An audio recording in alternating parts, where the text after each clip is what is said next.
Record dulu. Oke, udah recording ya. Kita mulai aja. Bismillahirrahmanirrahim. Assalamualaikum warahmatullahi wabarakatuh. Merhaba, Waalaikumsalam warahmatullahi Merhabalar wabarakatuh. Arkadaşlar, hoş geldiniz. Halo teman-teman Aku semuanya. kakak. Halo kak. Halo Kak, Selamat datang ya di webinar Beasiswa Turki Burslari. Hari ini kita pematerinya jauh sekali. Jadi hari ini Kak Nurul ini lagi ada di, coba tebak di mana? Coba tulis dulu di kolom komen. Ayo coba tebak lagi di negara mana, Itu kota mana? Salah, bukan di Turki. Ayo coba ditebak dulu. Di komen boleh, apa langsung buka mic juga di nggak? Inggris. Enggak. Bukan. di Thailand Kak. Di Thailand. Swadika. Kak. Belanda kak. Belanda. Bukan, masih salah. Perindapan Malang, Jerman. Malang ya. Di Jakarta.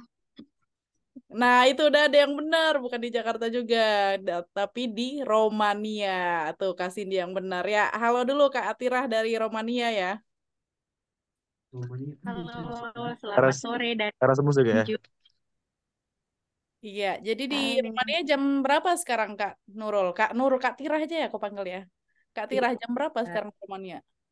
Sekarang di sini jam 11 siang. Jam berapa? Sorry, 11 siang. 11 siang ya. Nah, jam 11 siang. Kalau di Indonesia sekarang pukul 16 ya atau jam 4 sore ya. Ya, jadi Kak Atirah ini lagi di Romania ya. Lagi ada program exchange Erasmus ya, ikutan Erasmus program. Nanti Kak Atirah akan cerita lebih lanjut lagi pastinya ya dan juga akan jelaskan ke kita tentang Seru nih. kuliah hubungan internasional juga di Turki dengan beasiswa Turki Burslari. Ini Maaf, aku mute dulu nih, ada apa teman kayak balik lagi beasiswa open Turki gitu? mikrofon. Aku nggak tahu, gue di Instagram gue baru inget, nggak tahu gue udah follow atau belum. Siapa nih yang lagi Gue open mikrofon? Kak bahas Fahdi beasiswa. Al Faruk. Ya, kita mute dulu ya. Ya, jadi teman-teman boleh di mute dulu ya mikrofonnya biar nggak bocor. Ya. Nah, masih ada lagi nih. Oke, ya. Ya, jadi hari ini insya Allah kita bakal bahas tentang kuliah hubungan internasional di Turki dengan beasiswa Turki Burslari. Jadi hari ini pemateri kita mungkin kalian udah nggak asing lagi. Kak Nurul Atirah ini merupakan awardee beasiswa Turki Burslari untuk yang jenjang S1 juga di Sakarya University, jurusan hubungan internasional dan saat ini juga lagi mau lanjut S2 juga di hubungan internasional di Sakarya University Turki. Dan juga saat ini beliau sedang di Romania ya, lagi ada pokoknya Erasmus ya kerja di mana gitu lah nanti diceritain aja sendiri ya kayak gitu ya.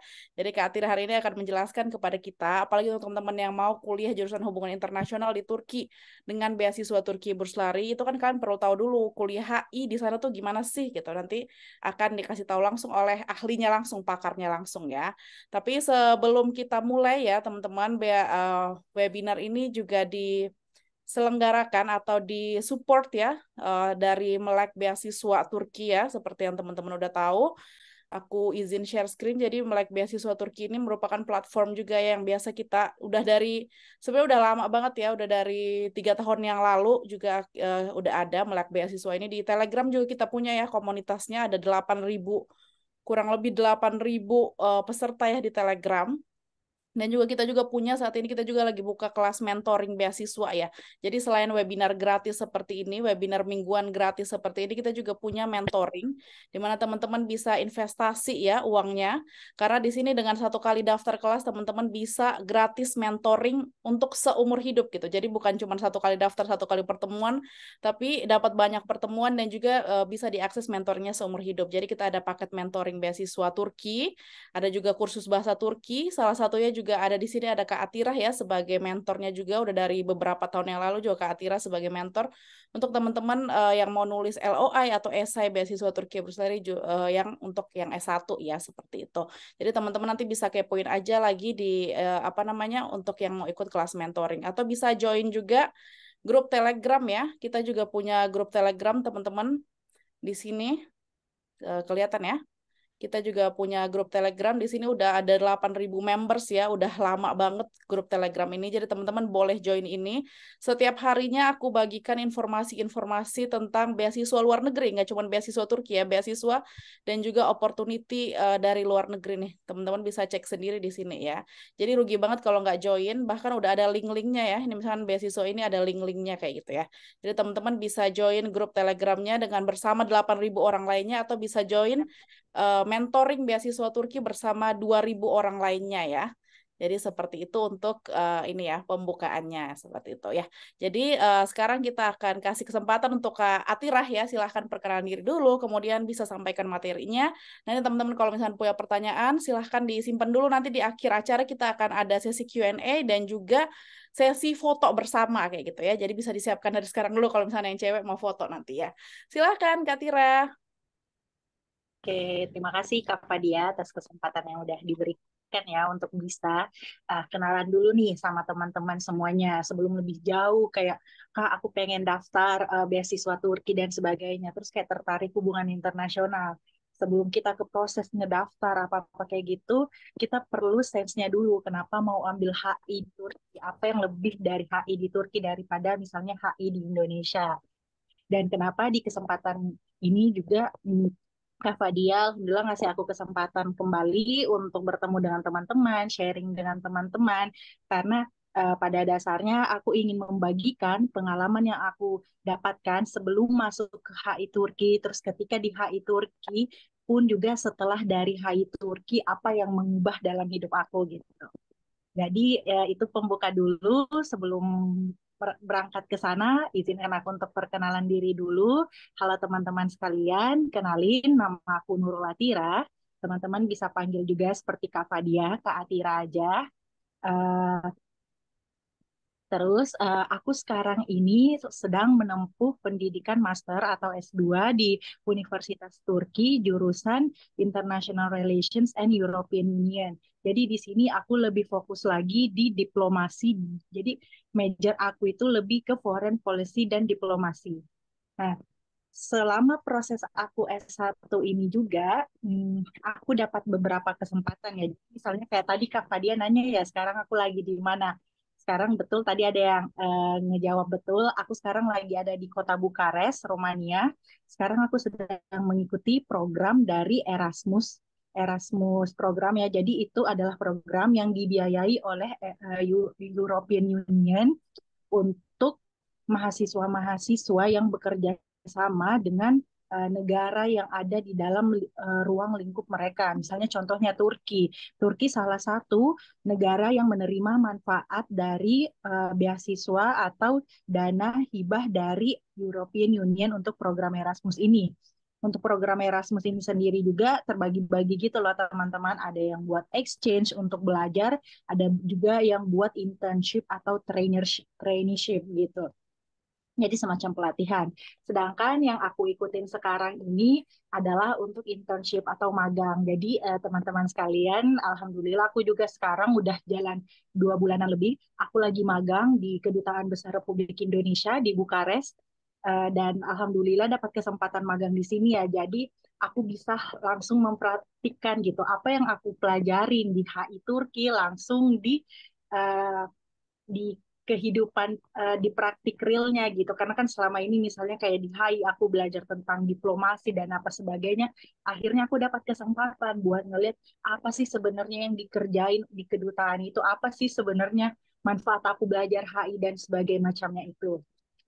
Nah, jadi teman-teman, sebelum berangkat ke situ juga dulu, aku ingin menjelaskan pertama kali ketika waktu aku mungkin masih seumuran kalian ya, saat itu mungkin masih SMA, ada yang baru masuk SMA, kelas 1, kelas 2, kelas 3, atau bahkan yang sekarang lagi gap year, itu pasti kayak saat itu adalah momen-momen kita udah mikirin, habis SMA aku mau kemana ya, aku mau ambil jurusan apa ya, apalagi misalnya ketika kita SMA dulu kan kita mempelajari semua hal gitu, misalnya IPA, ada juga kadang yang minornya IPS gitu kan, misalnya ambil peminatan IPS, mungkin kalau masih sama ya sekarang kurikulumnya kayak gitu. Jadi kita mendapatkan sangat banyak pelajaran gitu ketika di SMA. Jadi kayak pas buat kuliah ih aku mau ambil jurusan apa ya, misalnya kayak kan hubungan internasional. Dulu sebelum kita SMA tuh kayak nggak kepikiran gitu.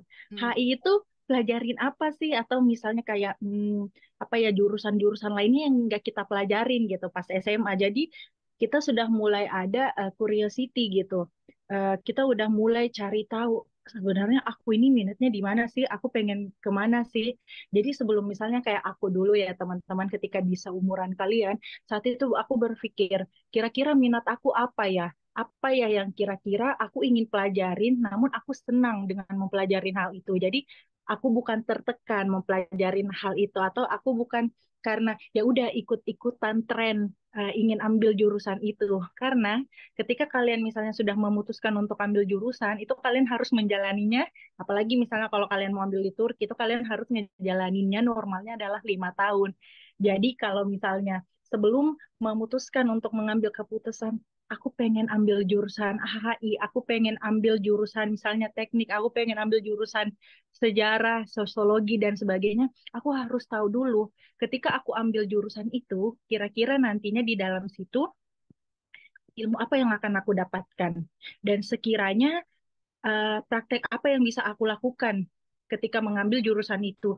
Setelah aku ambil jurusan itu, apa yang ingin aku lakukan setelah ambil jurusan itu. Jadi kayak misalnya jurusan ini bisa ngebantu aku buat apa ke depannya gitu. Jadi itu sebenarnya adalah mindset growth gitu. Karena sebenarnya ketika kita misalnya mengambil suatu jurusan itu, misalnya kayak Kak Fadia mengambil pendidikan, sebenarnya kayak Kak Fadia itu lagi mempelajari bagaimana sih sebenarnya tren pendidikan atau sistem pendidikan. Yang sekiranya walaupun ada perubahan zaman, bagaimana tetap ilmu yang kita dapatkan di bangku perkuliahan itu bisa kita praktikkan gitu. Jadi mungkin walaupun sebenarnya ya teman-teman, aku bisa bilang HI di Turki itu kalau dari secara teori apa dan sebagainya sama seperti di Indonesia. Mungkin hanya tergantung universitasnya ya, mau pemfokusannya kemana gitu. Misalnya kayak mungkin kalau di Indonesia lebih fokus di Asia atau ASEAN. Sedangkan di Turki misalnya mereka lebih fokus ke Rusia, Uni Eropa, Amerika, dan Timur Tengah gitu. Tapi secara dari teori, kita misalnya yang HI di Indonesia sama HI di Turki, kita itu sama-sama ngepelajarin tentang teori-teori, ilmu-ilmu dasarnya dulu gitu. Tapi yang akan membedakan adalah experience-nya. Pengalamannya yang misalnya ketika kalian mempelajari HI di Turki dengan HI di Indonesia, itu tentu saja akan punya pengalaman yang berbeda gitu dan sudut pandang yang berbeda. Jadi secara general juga ketika misalnya teman-teman ingin masuk kuliah HI, sebenarnya hubungan HI itu apa sih Kak? Hubungan internasional itu apa sih Kak? Di dalam hubungan internasional itu kita pelajarin apa sih Kak? Jadi misalnya sebenarnya ya teman-teman, hubungan internasional itu tidak akan mengubah dunia. Bisa kita bilang hubungan internasional itu tidak akan mengubah dunia, sama seperti kalian lihat apa yang terjadi sekarang ya. Misalnya kalian lihat ya, misalnya United Nations, PBB dan sebagainya, semua lembaga-lembaga internasional pada akhirnya tidak berdaya di bawah adidaya negara adidaya gitu. Jadi misalnya ketika negara adidaya itu sudah memveto, kayak walaupun semua negara sudah mendukung untuk adanya resolusi gencatan senjata dan sebagaimananya, tetap tidak terjadi. Sebenarnya itulah yang anak HI pelajarin gitu. Ketika kita mempelajari HI, kita kita bukan belajar bagaimana cara mengubah dunia, tetapi ketika ketika kita mempelajari HI, yang kita pelajarin itu adalah bagaimana kita pelajarin adalah sudut pandang kita melihat dunia. Jadi bukan mengubah dunia, tapi melihat dunia gitu.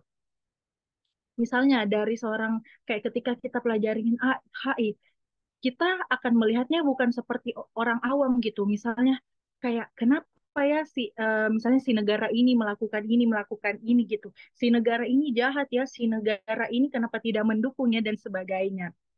Kita akan melihat banyak faktor-faktor lain.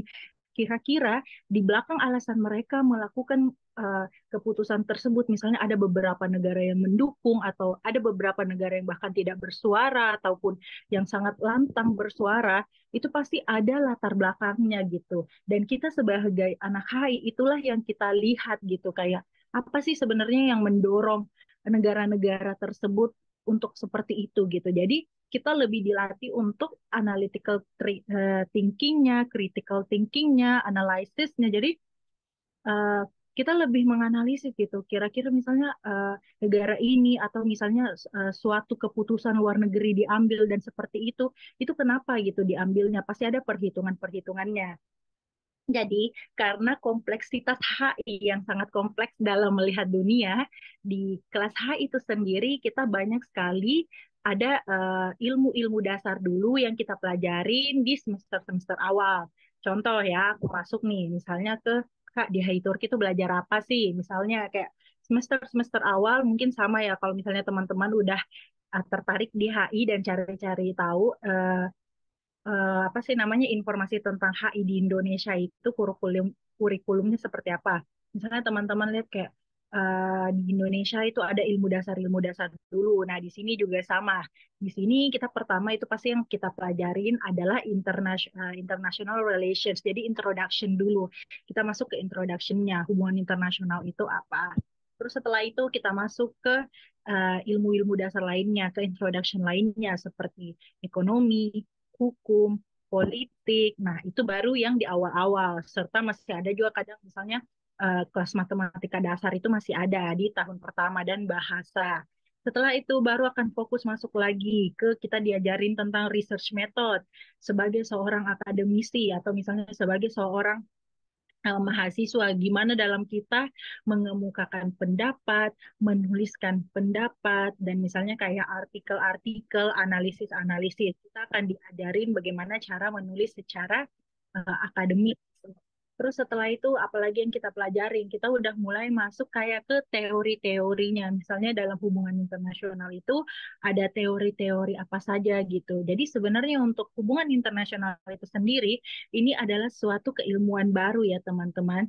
Dibandingkan dengan keilmuan-keilmuan yang lainnya, hubungan internasional itu adalah salah satu keilmuan yang baru gitu. Jadi hubungan internasional itu adalah keilmuan yang sekiranya mereka itu baru dibentuk di senturi 21 senturi gitu. Jadi di tahun 2000-an itu baru muncul gitu setelah adanya perang-perang dunia dan perang dingin. Sebelumnya kayak hubungan internasional itu adalah pecahan gitu. Jadi mainnya itu, core-nya untuk hubungan internasional itu sebelumnya adalah political science atau ilmu politik gitu. Barulah setelah itu ketika misalnya negara-negara sudah dulunya bukan cuma satu negara aja yang memimpin ya sudah multilateral, banyak dari negara-negara lain juga yang sudah bermain di panggung internasional, barulah di situ ilmu hubungan internasional itu dibentuk oleh pemikir-pemikir di Eropa dan Amerika.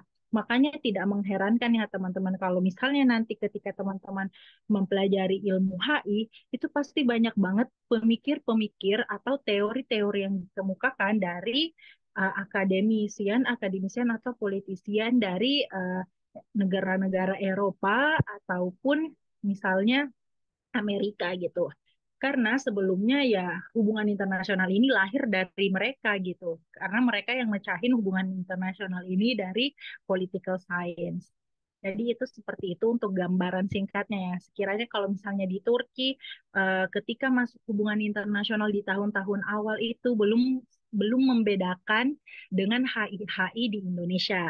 Baru ketika misalnya kalian udah tahun ketiga, tahun keempat, itu sudah akan misalnya ngebahas tentang misalnya foreign policy, kebijakan luar negeri Turki. Misalnya kayak alasan teman misalnya mengambil HI di Turki ya, kenapa kayak aku tertarik dengan kebijakan luar negerinya Turki.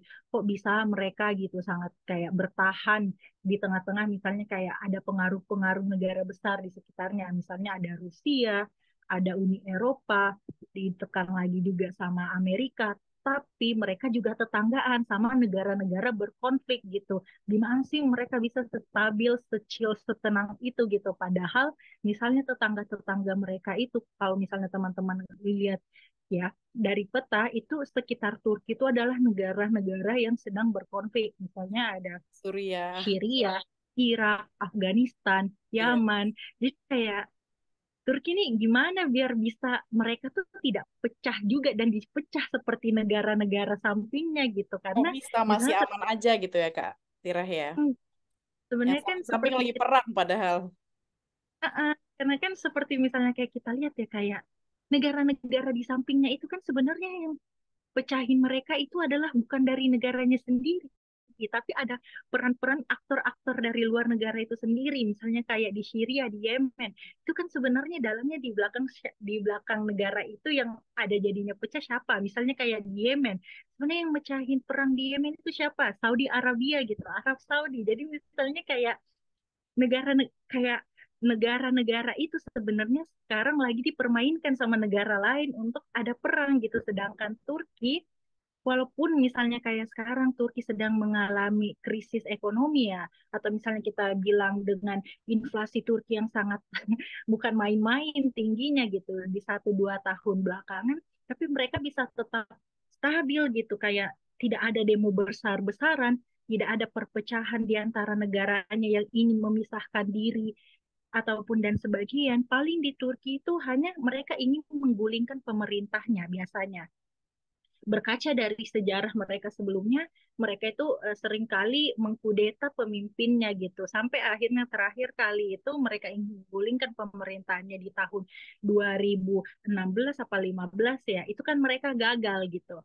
Nah, disitulah jadi kayak apa ya, kita tuh melihatnya sangat dinamis ya. Jadi mungkin untuk aku pribadi, alasan aku dulu mau pilih Turki karena menurut aku ketika aku ambil hubungan internasional di Turki, paling tidak aku bisa merasakan dan melihat langsung gimana sih cara Turki bisa tetap sestabil itu gitu di ketika posisi geopolitik mereka itu di tengah-tengah situasi yang tidak menentu gitu. Coba kalau misalnya kita lihat ya teman-teman, kalau misalnya posisi Indonesia di Asia, Asia kurang peace apa, kurang damai apa gitu.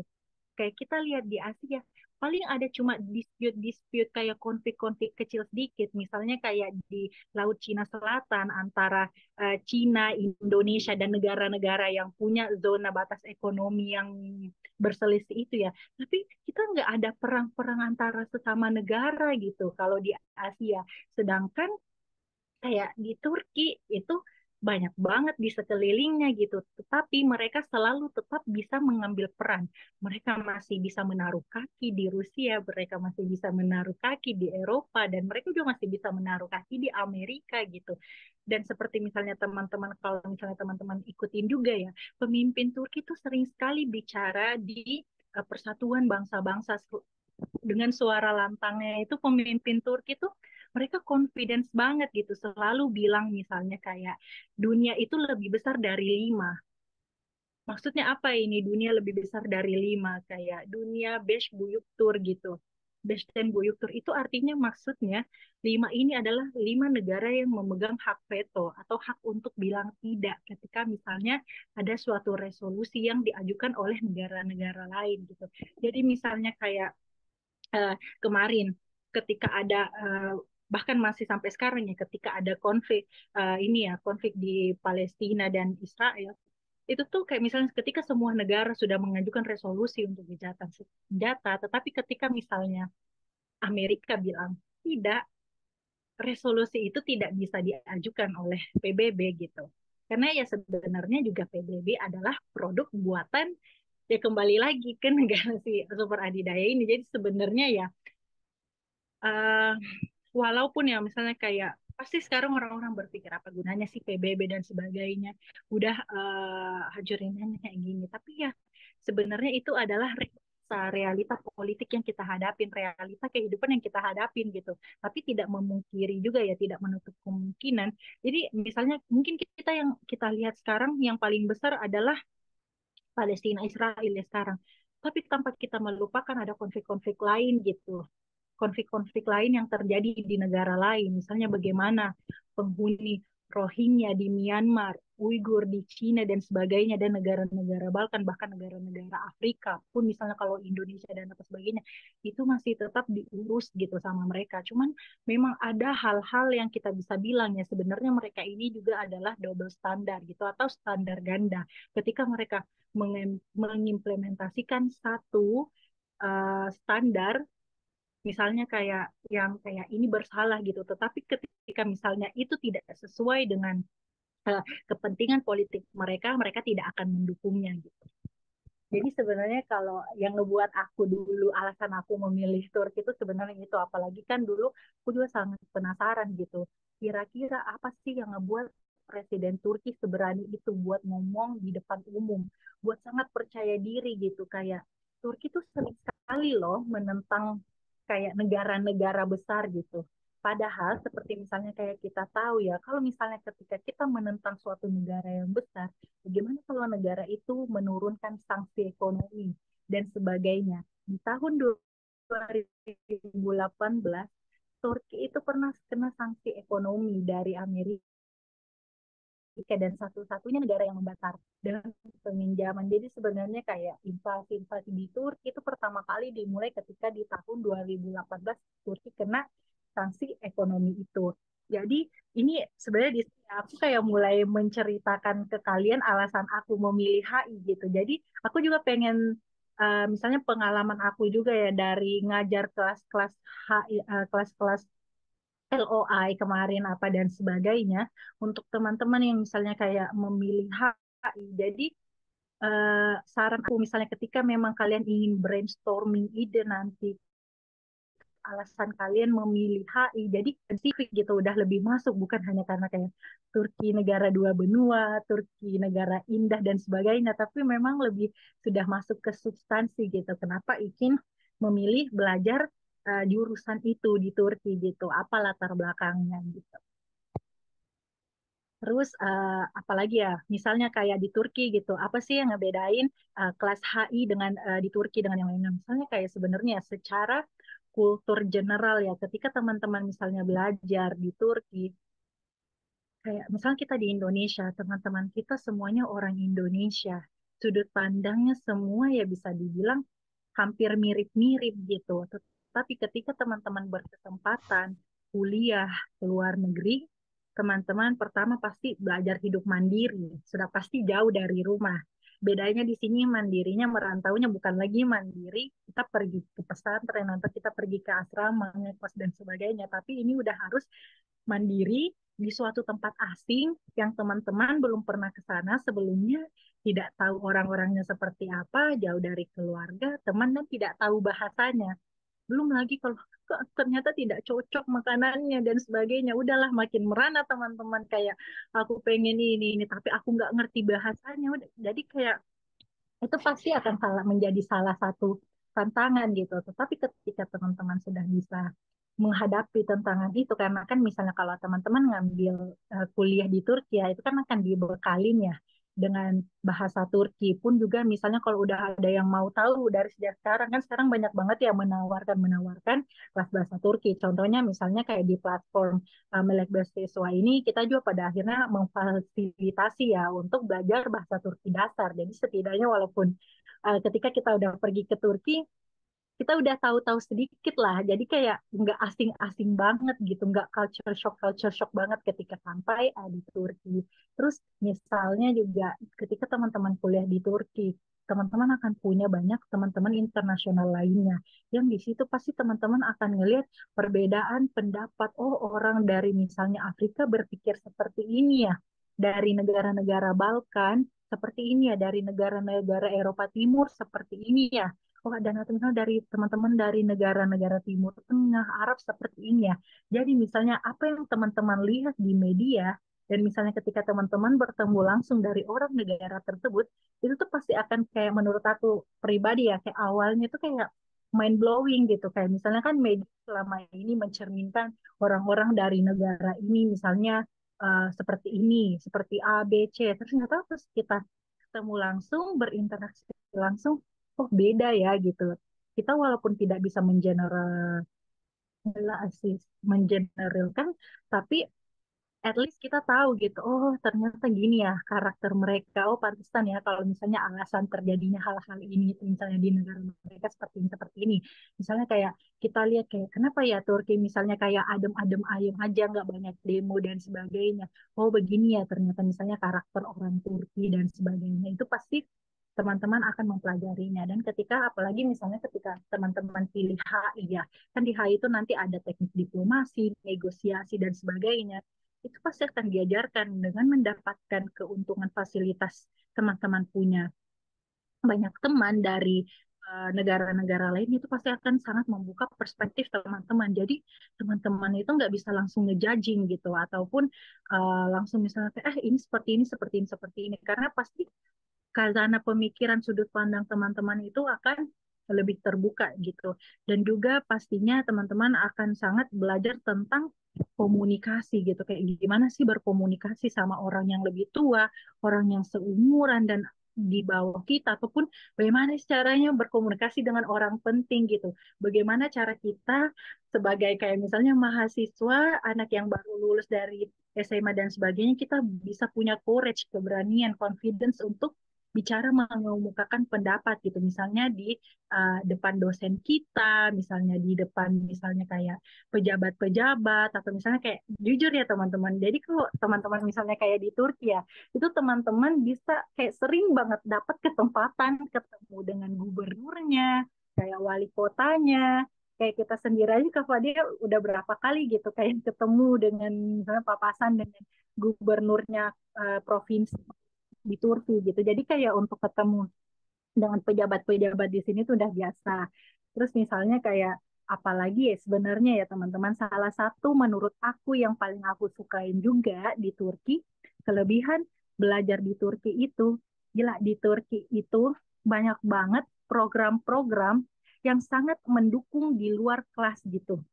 Dan program-program itu adalah program-program yang dibentuk oleh kementerian-kementerian kepemudaan, kebudayaan, keagamaan, bahkan kayak lembaga-lembaga non-governmental organization lainnya atau lembaga-lembaga swadaya masyarakat lainnya. Misalnya kayak aku sama Kak Fadia dulu waktu kita masih kuliah S1 dan Kak Fadia S2, kita tuh sering banget ikut kursus-kursus gratisan.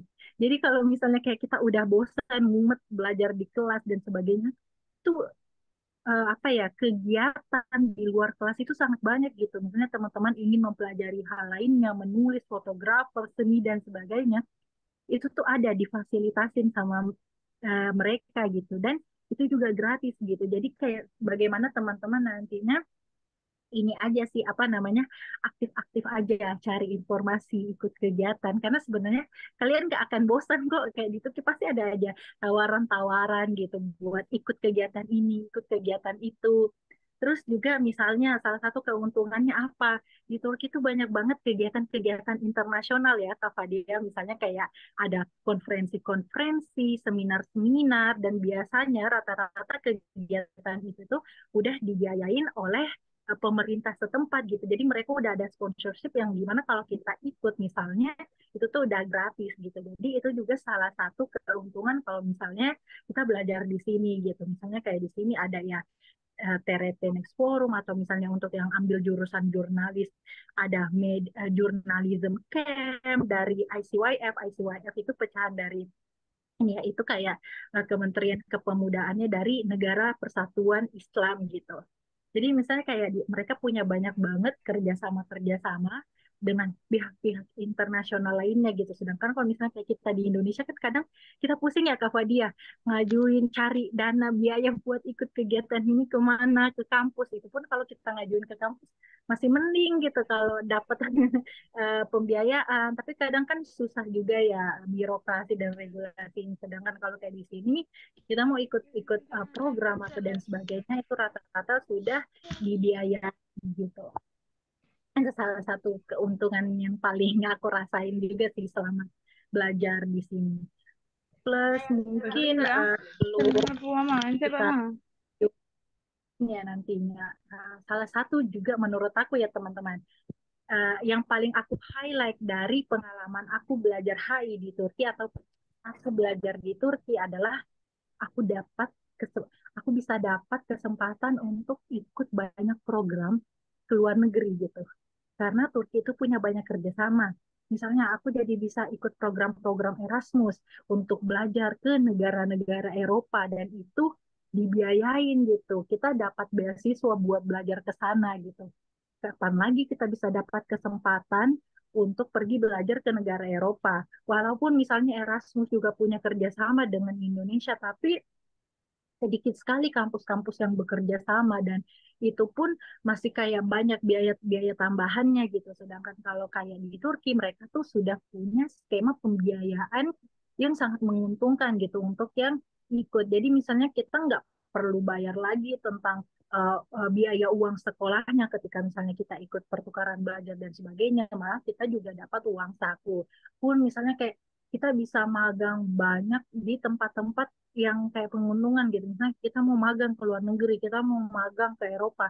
Untuk teman-teman yang dari Indonesia ketika mereka mau magang keluar, mereka harus pusing dulu mencari pembiayaannya seperti apa ya. Dan misalnya kayak teman-teman yang mau magang ini kan rata-rata ya biasanya dibantu kampus ataupun biaya pribadi ya. Sedangkan kalau misalnya kayak di sini ada banyak program yang bisa membantu teman-teman untuk bisa mendapatkan pengalaman-pengalaman yang sekiranya kalau misalnya teman-teman harapkan pengalaman itu dari Indonesia, itu akan lebih sulit gitu untuk perginya. Misalnya kayak apalagi Turki kan udah dekat ke Eropa dan Timur Tengah ya. Misalnya kalau mau mungkin ke Eropa, kalau dari Turki kan akan sedikit lebih mudah ya dari jarak, dari birokrasi dan sebagainya ketika daripada misalnya teman-teman harus untuk memulai berangkatnya misalnya dari Indonesia. Terus apalagi ya mungkin untuk sekarang itu dulu ya. Sekarang aku kasihkan teman-teman untuk bertanya dan hal-hal lainnya aku buka kesempatannya. Jadi itu dia tadi perspektif aku tentang kenapa aku pilih Turki awalnya, apa yang aku rasain ketika aku memilih HI dan ketika aku sudah ada di dalam HI, apa yang aku dapatkan dan sebagainya. Oke, terima kasih banyak ya Kak Tira ya atas penjelasan dan juga ceritanya ya. Aku merasa seperti kebanjiran fakta. Sebenarnya jujur ya, walaupun aku kuliah di Turki, aku juga nggak terlalu paham masalah-masalah politik yang kayak Kak Tira tadi udah jelasin ya, kayak masalah kenapa inflasi, kenapa Turki nggak ikutan perang, padahal negara sekitaran Turki itu semua negara konflik. Kenapa ini, kenapa itu, sebenarnya aku nggak paham juga, tapi yang lebih paham pastinya anak hubungan internasional karena mereka udah belajar sama dosen yang memang profesional kayak gitu. Kak Tira jelasin banyak banget hal, bahkan buat aku yang bukan anak HI, udah ngebuka banget insight aku dan pikiran aku tentang hubungan internasional, apalagi kenapa mau kuliah hubungan internasional di Turki ya. Dan juga highlight yang kedua dari Kak Tira, selain tadi jurusan hubungan internasional di Turki, juga tentang opportunity ya, kalau teman-teman kuliah di Turki memang luar biasa. Kak Tira belum pernah kuliah di Indonesia, tapi aku udah pernah kuliah S1 di Indonesia dan udah pernah kuliah di Turki juga. Jadi aku merasa memang kalau di Turki itu Kementerian Pendidikan dan Pemudanya itu memang banyak banget program untuk mahasiswa dan gratis. Pokoknya kalau kalian nggak mager, kalian ikutlah semua kegiatannya. Apalah kursus lah, kemah lah, apalah segala macam kayak gitu. Jadi kayak nggak ada waktu untuk nganggur sebenarnya kalau misalkan kamu mau ikut kayak gitu. Jadi bukan cuman bukan cuman diem aja di asrama, enggak kayak gitu. Apalagi kalau kalian anak beasiswa Turki Burs Lari, itu bahkan ada kursus khusus dari beasiswa Turki Burs Lari gitu. Tapi gratis semuanya, pokoknya apapun tuh everything tuh gratis. Dan juga untuk mahasiswa international student banyak banget undangan apa segala macam, kalian jangan khawatir. Apalagi kalau puasa ya Allah banyak, pokoknya jangan khawatir untuk hal-hal seperti itu. Dan sekarang kita akan buka sesi tanya jawab. Teman-teman bisa langsung tanya. Kalau bisa open kamera boleh banget. Kalau nggak bisa raise hand dan pakai audio aja, Bapak ya.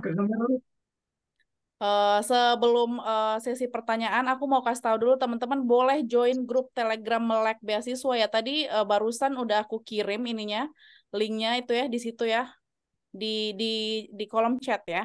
Ya teman-teman boleh join grup Telegram itu sekali lagi biar tidak ketinggalan informasi-informasi. Jadi kalau ada webinar gratis, kalau ada info apapun yang berkaitan dengan beasiswa Turki itu yang paling cepet tahu itu adalah anak-anak di grup Melek Beasiswa ini gitu, di grup ini. Jadi udah ada 8.000 member di sini, teman-teman boleh join. Ini gratis, kalian nggak perlu bayar apa-apa, cuman perlu punya HP dan grup Telegram aja ya. Join gratis di sini, silahkan ya. Jadi kalian bisa dapat info yang up to date tentang beasiswa Turki maupun beasiswa-beasiswa luar negeri lainnya. Setiap hari insya Allah bakal di-share beasiswa-beasiswa dan juga opportunity untuk kuliah ke luar negeri ya.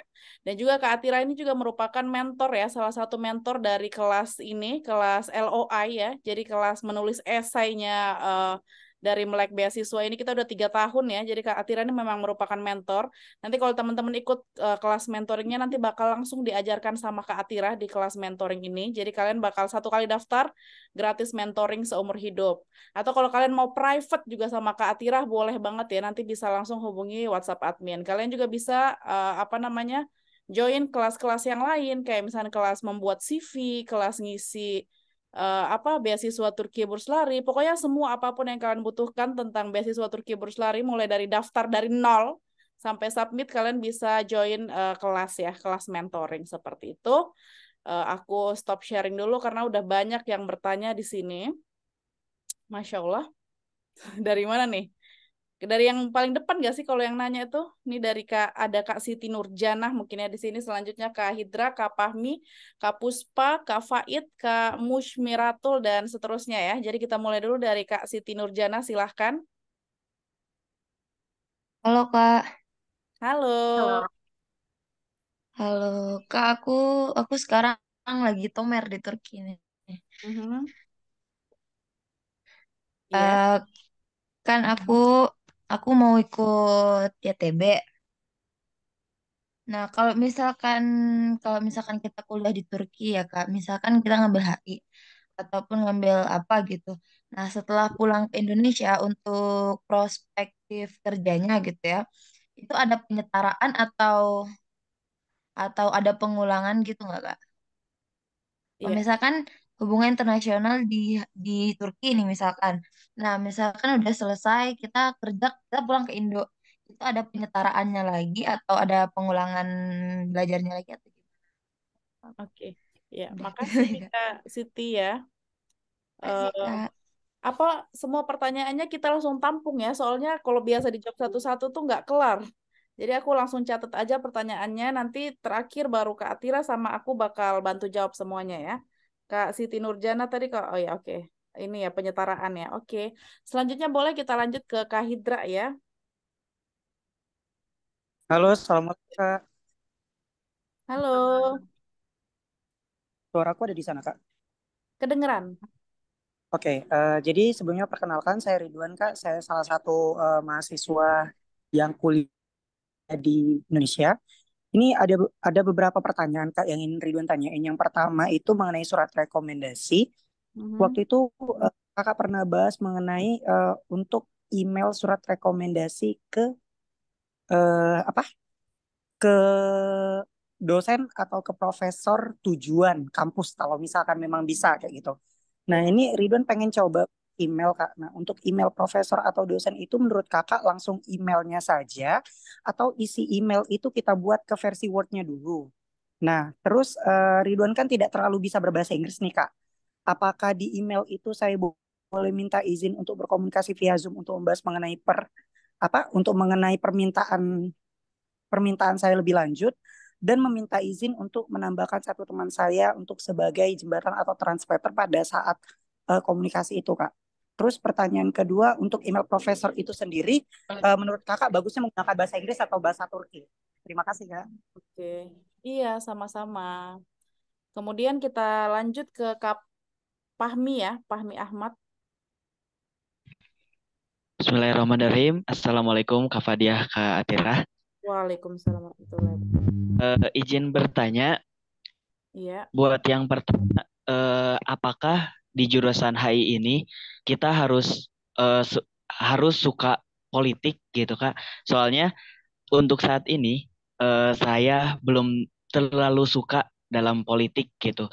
Cuma saya lebih suka ke public relation, terus public speaking. Nah, saya lebih suka ke yang itu gitu, bukan berpolitiknya. Itu yang pertama. Apakah harus suka gitu. Yang kedua, apakah bahasa pengantar HI ini di Turki eh Halo, bisa Assalamualaikum Kak Fadila. dan di Jadi saya izin bertanya.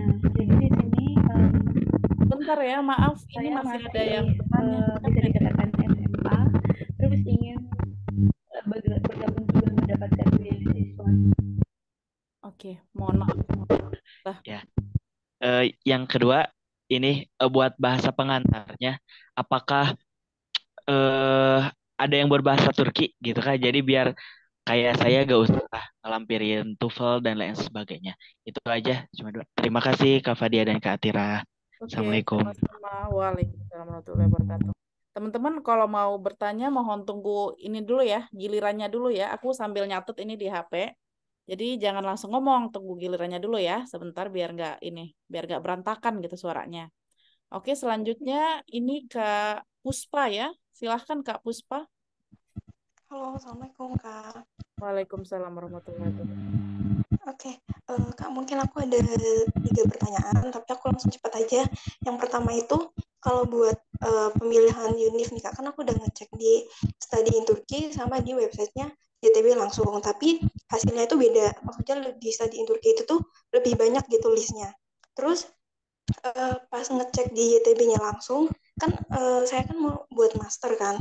Nah, pas ngecek di YTB misalnya ada termasuk misalnya EG Univ itu masuk gitu kan untuk program saya, tapi pas saya cek di uh, apa kampusnya Univnya langsung tuh nggak ada kayak gitu loh. Nah itu kayak gimana ya Kak, lebih enaknya. Terus yang kedua, untuk Kak Tirah itu kan hubungan HI ya Kak, otomatis kan ada international language-nya juga kan Kak kalau misalnya di kelas itu. Nah itu tuh Kak Tirah itu tuh walaupun misalnya 100% Turkish, apakah bisa gitu di sela-sela itu tuh Kak Tira tuh pakai bahasa Inggris misalnya dalam pembelajaran materinya kayak gitu. Terus yang terakhir terkait LOI, kan di LOI itu kan kita disuruh jelasin terkait background, terus reason kita sama future plan. Nah sebenarnya dari 3 poin itu kan saya coba baca banyak referensi. Nah, dari banyaknya referensi itu tuh malah bikin bingung gitu, bikin bingung saya sendiri kayak gitu. Soalnya banyak yang nekenin di background-nya, banyak yang nekenin tuh di reason-nya kayak gitu. Tapi di future plan itu tuh kayak minim banget gitu. Nah saya sendiri tuh lebih pengen nekenin di future plan-nya itu. Itu juga baiknya kayak gimana? Itu aja. Terima kasih Kak. Oke, makasih ya Kak Puspa ya. Sudah aku catat. Selanjutnya Kak Faid ya. Silahkan Kak Faid.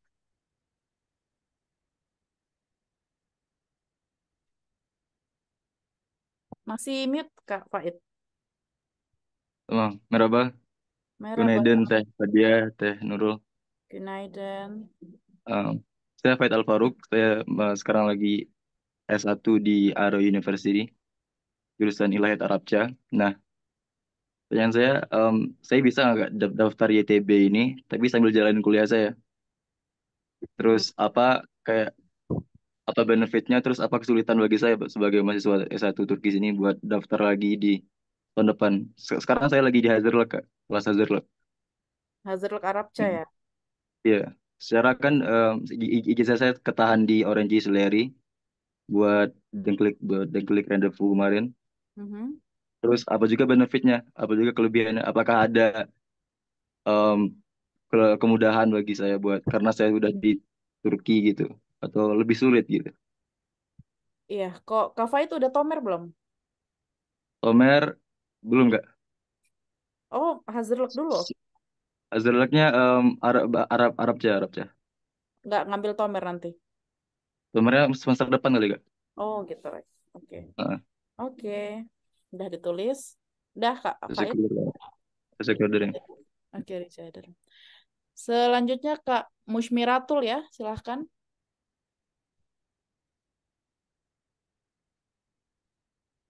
Halo, Kak Mushmiratul Fauzia.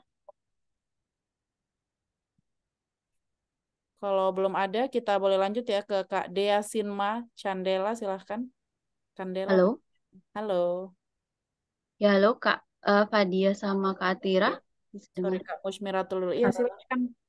Iya, maaf Kak sebelumnya. Saya ingin bertanya mengenai program yang untuk S2 Kak. Saya kan misalnya mau ambil program S2 keperawatan di Turki.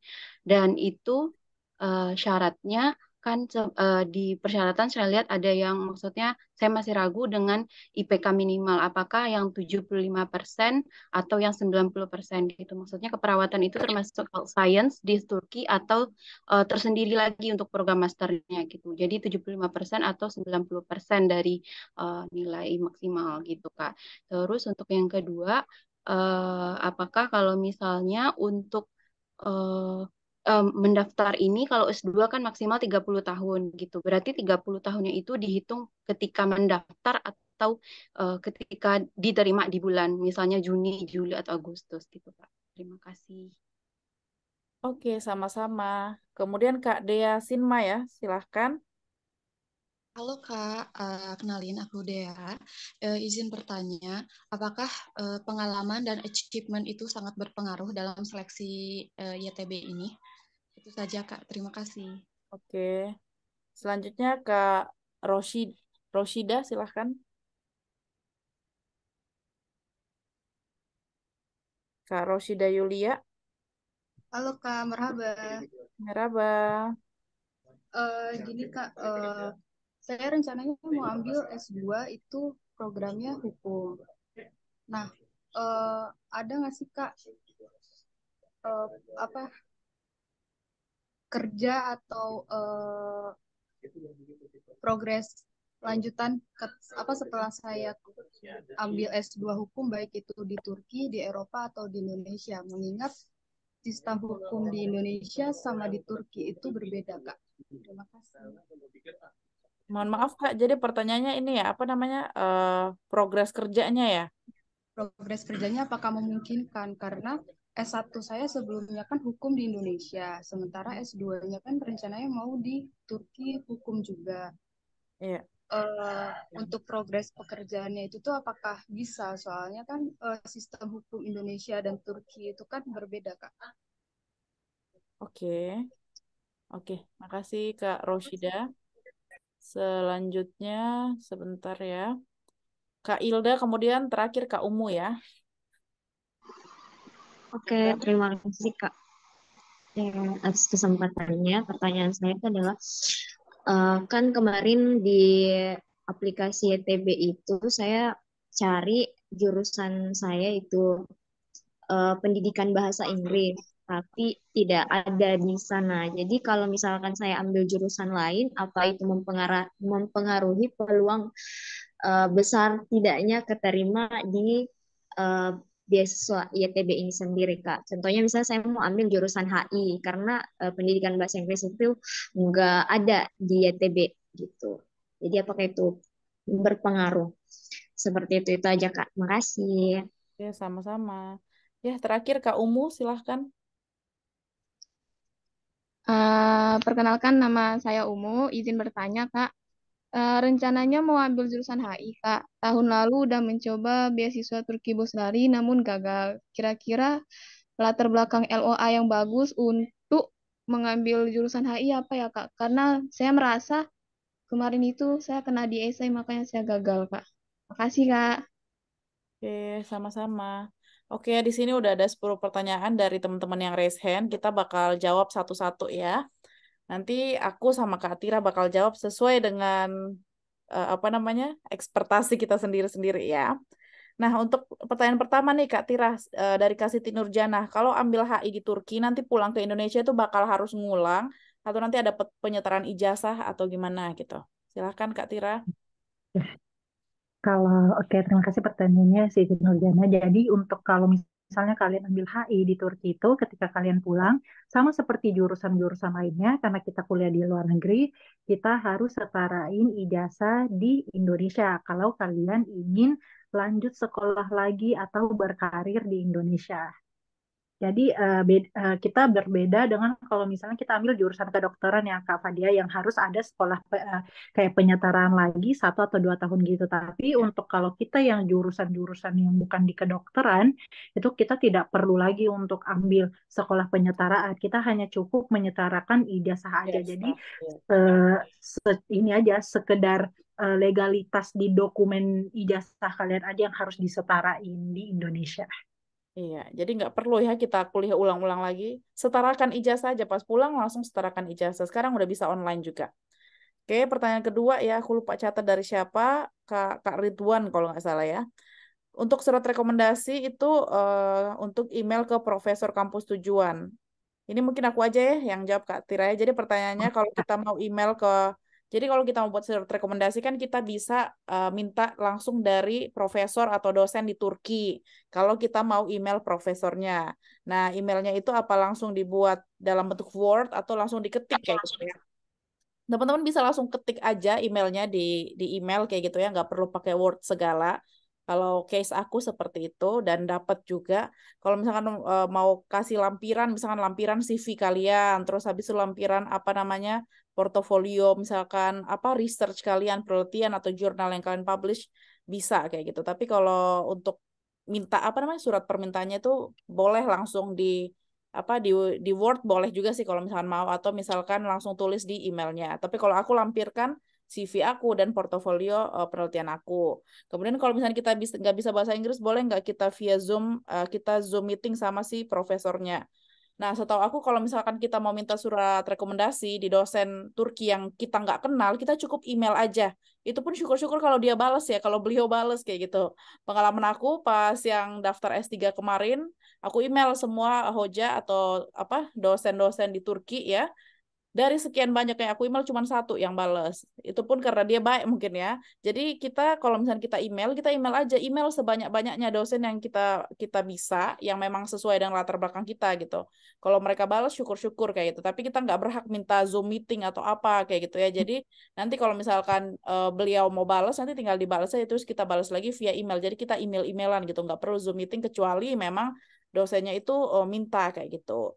Jadi kalau kita email profesornya bisa pakai bahasa Inggris atau bahasa Turki. Kalian lihat aja, biasanya di dosen itu kan ada CV-nya.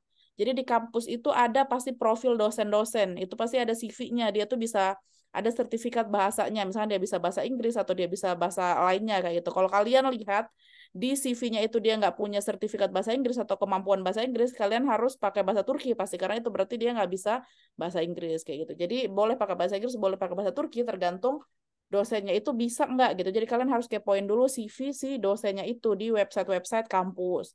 Nanti bisa aku ajarin lagi caranya kalau misalnya kalian join kelas mentoring nanti juga bakal aku ajarin misalnya dosen di kampus ini cara lihat CV-nya di mana, cara ngeceknya, hubunginya kayak gimana nanti bisa kita ajarin juga di kelas mentoring kayak gitu ya. Tapi itu untuk jawabannya. Dan untuk pertanyaan yang kedua dari Kak Ridwan. Kemudian pertanyaan ketiga nih Kak Atira dari Kak Pahmi. Namanya Pahmi ya, bukan Fahmi. Dari Kak Pahmi, apakah jurusan HI harus suka politik? Soalnya Doi belum suka politik nih sekarang nih, nggak tahu kalau nanti. Kemudian, nah kalau bahasa pengantarnya itu ada nggak yang pakai bahasa Turki jurusan HI? Jadi kalau misalnya pakai bahasa Turki kan dia nggak perlu TOEFL lagi seperti itu. Silahkan Kak Atira. Oke, terima kasih ya Fahmi pertanyaannya. Jadi sebenarnya kalau kayak ini pertanyaan kayak kamu ambil HI harus suka politik nggak sama kayak kita ambil teknik harus suka matematika nggak? Sebenarnya nggak perlu suka ya, tapi misalnya kalau misalnya sebenarnya pada akhirnya kembali ke tujuan. Kamu mau ngambil HI itu dengan tujuan mau kemana gitu. Kalau misalnya memang kamu lebih interested ke public relations, menurut saran aku sih kamu emang langsung ambil public relations aja gitu karena ya di public relations kamu akan mempelajari juga tentang ya public speaking dan sebagainya walaupun misalnya di HI juga kamu akan mempelajari tentang public relations dan public speaking tapi public speaking di HI dengan kamu public speaking di public relation atau PR itu akan berbeda gitu. Beda dalam konteks ininya ya target penontonnya itu siapa gitu kayak target itunya siapa kalau PR kan lebih untuk bagaimana menggait atau mengkomunikasikan si perusahaan itu atau lembaga yang kamu wakili itu untuk nge-reach customer-nya ya. Sedangkan kalau misalnya kayak kamu misalnya PR di HI itu tergantung tujuan kamu nge-PR-nya itu buat nge-reach kesepakatan apa. Jadi menurut aku nggak bisa bilang bagusan yang mana untuk kamu antara HI atau public relations misalnya kayak gitu. Menurut aku kamu tanyain dulu ke diri kamu sendiri kamu lebih mau kemana gitu. Karena sebenarnya pun ketika kamu misalnya pun belajar di HI, kamu nggak harus suka sama politik gitu. Tapi paling tidak kamu tidak menutup diri untuk mempelajari hal-hal yang baru gitu. Karena ya kalau misalnya dari awal kamu bilang aku udah nggak suka ya Stagnan itu akan ya. menjadi buat buat kamu untuk menerima ilmu-ilmu yang ada di situ walaupun misalnya kayak di HI juga tidak semuanya tentang politik karena sebenarnya di HI itu ada hukum, ekonomi dan sebagainya gitu. Iya. Kemudian untuk Dan bahasa kayak pengantar. di Turki juga kan ada ini ya nanti kelas peminatan ya ketika udah selesai kelas-kelas yang wajib gitu. Kalian punya dapat kesempatan untuk elective course dan elective course itu kalian bisa pilih sendiri gitu. Mau kemana? Elective course itu yang bisa pilih jurusan apa mata kuliah selain jurusan kita nggak Kak Atira? Iya betul Kak. Ya. Jadi kayak gitu ya. Jadi teman-teman kalau misalnya suka nanti jurusan apa namanya? Suka jurusan selain di jurusan kalian, kalian bisa pilih mata kuliah di jurusan tersebut gitu. Misalnya kalian jurusan HI ini tapi suka agama Islam ya udah bisa pilih mata kuliah di Fakultas Agama Islam dan lain sebagai macamnya seperti itu. Kemudian untuk bahasa pengantar Kak Atira kan bahasa kuliahnya itu ada nggak HI kuliah pakai bahasa Turki. Jadi dia nggak perlu masukin TOEFL atau IELTS lagi Kak Fahminya maksudnya. Oke. Kalau untuk itu sebenarnya untuk itu tergantung ini ya, Fahmi tujuan kamu pilih universitas mana? Ya. Karena universitas di Turki itu apalagi sekarang HI menurut aku udah banyak juga yang ada bahasa Inggrisnya. Jadi dia itu biasa ada yang 70% bahasa Turki, 30% bahasa Inggris. Jadi ketika misalnya kayak kamu daftar YTB itu di pas bagian pemilihan jurusan dan universitas akan dicantumkan kalau misalnya memang jurusan itu full English dan sebagainya baru mereka akan meminta TOEFL atau IELTS. Tapi kalau mereka nggak mencantumin apa-apa berarti artinya kamu tidak perlu melampirkan sertifikat itu untuk ambil karena toh pada dasarnya nanti kamu akan ngambilnya dengan bahasa Turki. Mungkin ketika kamu sudah masuk di jurusan itu, oh ternyata kampus kamu juga menyediakan kelas itu dalam bahasa Inggris, tapi pada akhirnya kamu bisa milih kamu mau ambil kelas itu di bahasa Turki atau bahasa Inggris. Kalau misalnya kamu mau ambil kelas itu di bahasa Inggris, misalnya beberapa kelas di bahasa Inggris, itu biasanya di kampus-kampus Turki mereka ada namanya kayak English Proficiency Test. Jadi kayak mereka meminta kamu sertifikat dulu atau paling nggak ikut tesnya gitu namanya terlilik atau English Proficiency Test buat ngetes bahasa Inggris kamu kayak kamu bisa nggak ambil kelas bahasa Inggrisnya atau enggak gitu. Jadi Iya. nggak harus. So, kita aja juga kamu pelajarin HI dengan full bahasa Turki.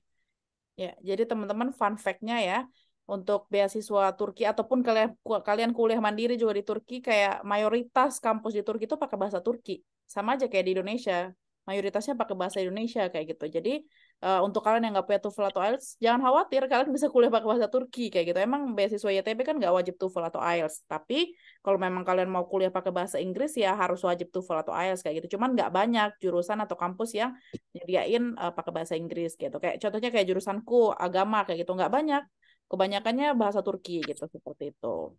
Kemudian untuk pertanyaan selanjutnya ya ini boleh aku aja yang jawab ya Kak Tirain dari Kak Puspa tentang pemilihan universitas. Jadi Kak Puspa ini sudah cek di Study in Turki sama websitenya Turki Burslari. Aku izin share screen ya biar visualnya dapet kayak gitu. Nah jadi teman-teman kalau misalnya yang belum tahu ya, kalau kalian mau cek jurusan sebelum buka pendaftaran YTB, kalian bisa cek di sini. Ini websitenya Turki Burslari. Di sini bisa dicek. Nih, misalkan pilih jurusan apa aja, di sini ada semuanya.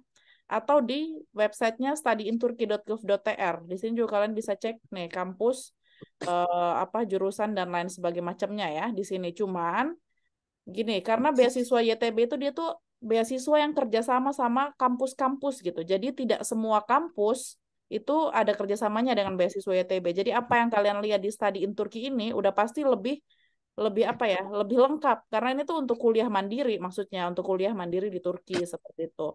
Tapi kalau misalkan kalian mau cek benar-benar jurusan apa sih yang bisa kalian pilih kayak gitu, itu sebenarnya nanti.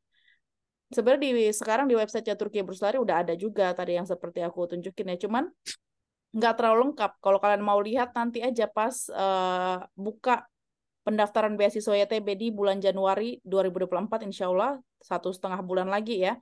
Jadi di sistemnya beasiswa Turki Burslari ketika sudah buka pendaftaran itu nanti lebih lengkap kayak gitu.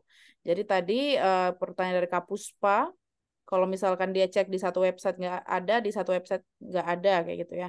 Jadi untuk Kak Puspa seperti itu ya dan teman-teman yang lain ya. Jadi kalian sekarang bisa cek di 2 website tadi sebagai referensi, tapi nggak jamin itu ada di sistem TBBS kalian seperti itu ya. Jadi nanti tunggu aja pas pendaftarannya udah buka, nanti kalau kalian ikut kelas mentoring, aku bakal bimbing juga cara pilih kota, pilih kampus, pilih jurusan. Karena ada 12 jurusan, 12 univ, 12 kota yang harus kalian pilih seperti itu. Jadi biar nggak salah pilih gitu. Jangan sampai kalian pergi kuliah di Turki, nan jauh di Mato, tapi Turki yang dekat perbatasan gitu ya. Kemudian pertanyaan Kak Puspa untuk Kak Atirah ya. Nah kan bisa pakai bahasa Inggris nggak di materi? Oh, jadi Kak Atirah kan kuliahnya pakai Turkish tuh, tapi nanti bisa nggak pakai bahasa Inggris gitu di kelasnya atau gimana gitu. Kemudian sama ini juga Kak Atirah. Untuk kan kalau untuk LOI S1 tuh ada LOI background. Oh, ini untuk S2 ding. Ya itu aja dulu Kak Atirah, sorry. Bisa nggak pakai bahasa Inggris walaupun kuliahnya full Turkish? Oke.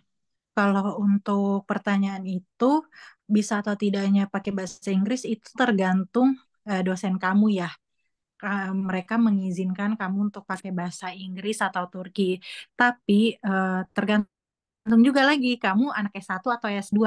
Iya. Kalau misalnya yang anak S2 itu mungkin ada beberapa yang dikasih kelonggaran ya buat menulis dan apa sebagainya. Tapi untuk anak S1 kalau misalnya memang di jurusan kamu itu full bahasa Turki dan misalnya dosen itu nggak tahu bahasa Turki sama sekali ya, Nggak kamu tahu. harus belajar itu pakai Turki. Kalau misalnya untuk pengalaman aku sendiri, aku waktu daftar YTB itu full Turkish gitu untuk ambil HI-nya. Tetapi ternyata ketika aku sampai di Sakarya University, mereka buka tuh apa namanya English Jaya Terlilik atau English Proficiency Test. Jadi aku ikut buat tes ujian itu.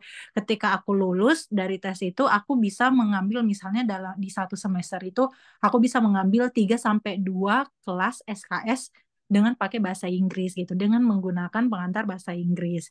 Jadi itu juga salah satu trik untuk aku pribadi yang memudahkan proses belajar aku gitu selama belajar hubungan internasional di Turki, karena aku pribadi nggak pakai full bahasa Turki. Ada kelas-kelas yang pakai full Turkish, ada juga kelas-kelas yang aku ambilnya itu full English. Iya, seperti itu ya. Jadi tergantung kebijakan apa dosennya dan juga kalau misalkan ada tes-tes bahasa Inggris, jadi biar bisa kuliah pakai bahasa Inggris juga walaupun kalian nggak punya TOEFL atau IELTS ya. Jadi tesnya di sana nanti di Turki. Kalau memang kampusnya buka tes seperti itu ya, tes ya terlilik atau proficiency test, English proficiency test. Oke, kemudian Kak Puspa lagi pertanyaan terakhirnya yaitu kan kalau di apa tuh di LOI gitu ya ada pertanyaan tentang background, research plan, future plan dan lain sebagainya macamnya. Jadi Kak Puspa ini udah cari referensi dan kayak setiap referensi tiap orang tuh pasti beda-beda gitu ya. Jadi harus lebih ditekankan di mana, apa di background-nya, apa di research proposal-nya, apa di future plan-nya gitu ya. Jadi untuk teman-teman yang belum tahu, untuk S1 teman-teman wajib nulis esai atau kita sebut letter of intent. Untuk S2 sama S3 teman-teman wajib nulis esai sama research proposal atau proposal penelitian dan itu wajib ya. Nah untuk Kak Puspa yang lagi bingung harus ditekankan di mana, jadi sebenarnya kalau menurut aku ya dan menurut aku dan Kak Atira dan mentor-mentor yang lain itu, poin yang paling penting dalam mendaftar beasiswa Turki itu bukan nilai kamu, bukan IPK kamu, bukan transkrip nilai kamu, tapi LOI, esai, atau research proposal kamu. Karena itulah yang bisa membuat kalian berbeda dari ratusan ribu pendaftar lainnya gitu. Jadi kayak, misalkan kalian IPK-nya 4, atau nilai transkrip nilainya 100, katakanlah ya. Tapi kan bukan kalian doang gitu yang punya IPK 4 atau nilainya 100, katakanlah seperti itu ya. Jadi yang paling bisa membedakan tuh LOI sama research proposal. Jadi kalau ditanya harus ditekankan di mana, semuanya esai itu harus ditekankan mau di background kamu, research plan kamu atau future plan kamu. Cuman mungkin kalau apa ajaran tiap orang beda-beda, maksudnya pengalaman misalnya Kak Tirah lebih tekankan ke yang mana, aku lebih tekankan yang mana, sebenarnya itu pastinya beda-beda gitu ya. Disesuaikan sama konteks dan kebutuhan. Cuman kalau misalkan mau lebih detail ya, Kak Puspa ini sepertinya ini ya S2 ya. Jadi teman-teman juga bisa join kelas mentoring ya, karena di situ dibuka semua nggak pakai rahasia kayak gitu, kayak cara nulisnya gimana, apa yang harus ditulis, apa yang harus ditekankan. Sama S1-nya nanti bakal mentoringnya sama Kak Atira, S2 sama S3-nya nanti sama anak PhD ya, sama anak S3 yang merupakan awardee beasiswa Turki Burs Lari juga seperti itu. Jadi nanti bakal dijelaskan secara ilmiah, academic writing-nya, cara nulis akademik dan juga pokoknya tips dan trik semuanya seperti itu kayak gitu. Jadi tiap orang pasti beda-beda, cuma nanti ada kelas mentoringnya yang pokoknya yang inilah. Lihat aja Kak Atira udah sampai Erasmus di Romania, udah S1 S2 di Turki. Pokoknya yang expert lah ya, mentor yang akan menjelaskan kepada teman-teman semua kayak gitu ya.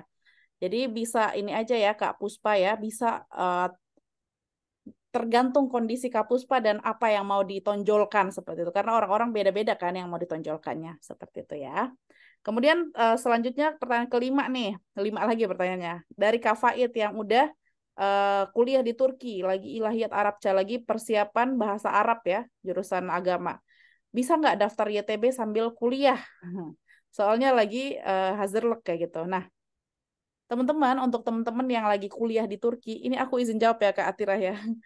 Setahu Silahkan kami Kak. nggak bisa ya kan Kak Atira, kalau misalnya udah, jadi kita nggak bisa lagi kuliah di Turki sambil daftar YTB.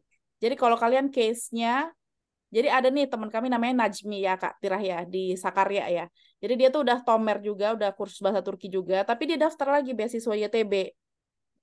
Jadi dia keterima di Sakarya. Sebelumnya dia tuh dari Barton, kalau nggak salah dari kota Barton kayak gitu. Nah, jadi case-nya kalau kalian masih tomer, belum mulai mata kuliahnya, bisa daftar YTB kayak gitu, bisa.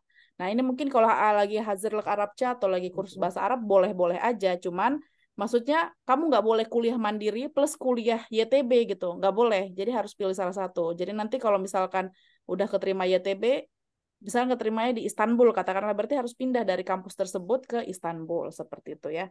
Jadi apa kelebihannya kalau misalnya kamu di Turki, paling kamu enaknya bisa wawancara di Istanbul kayak gitu ya. Jadi kayak lebih sedikit mungkin pesaingnya dari Istanbul seperti itu gitu ya.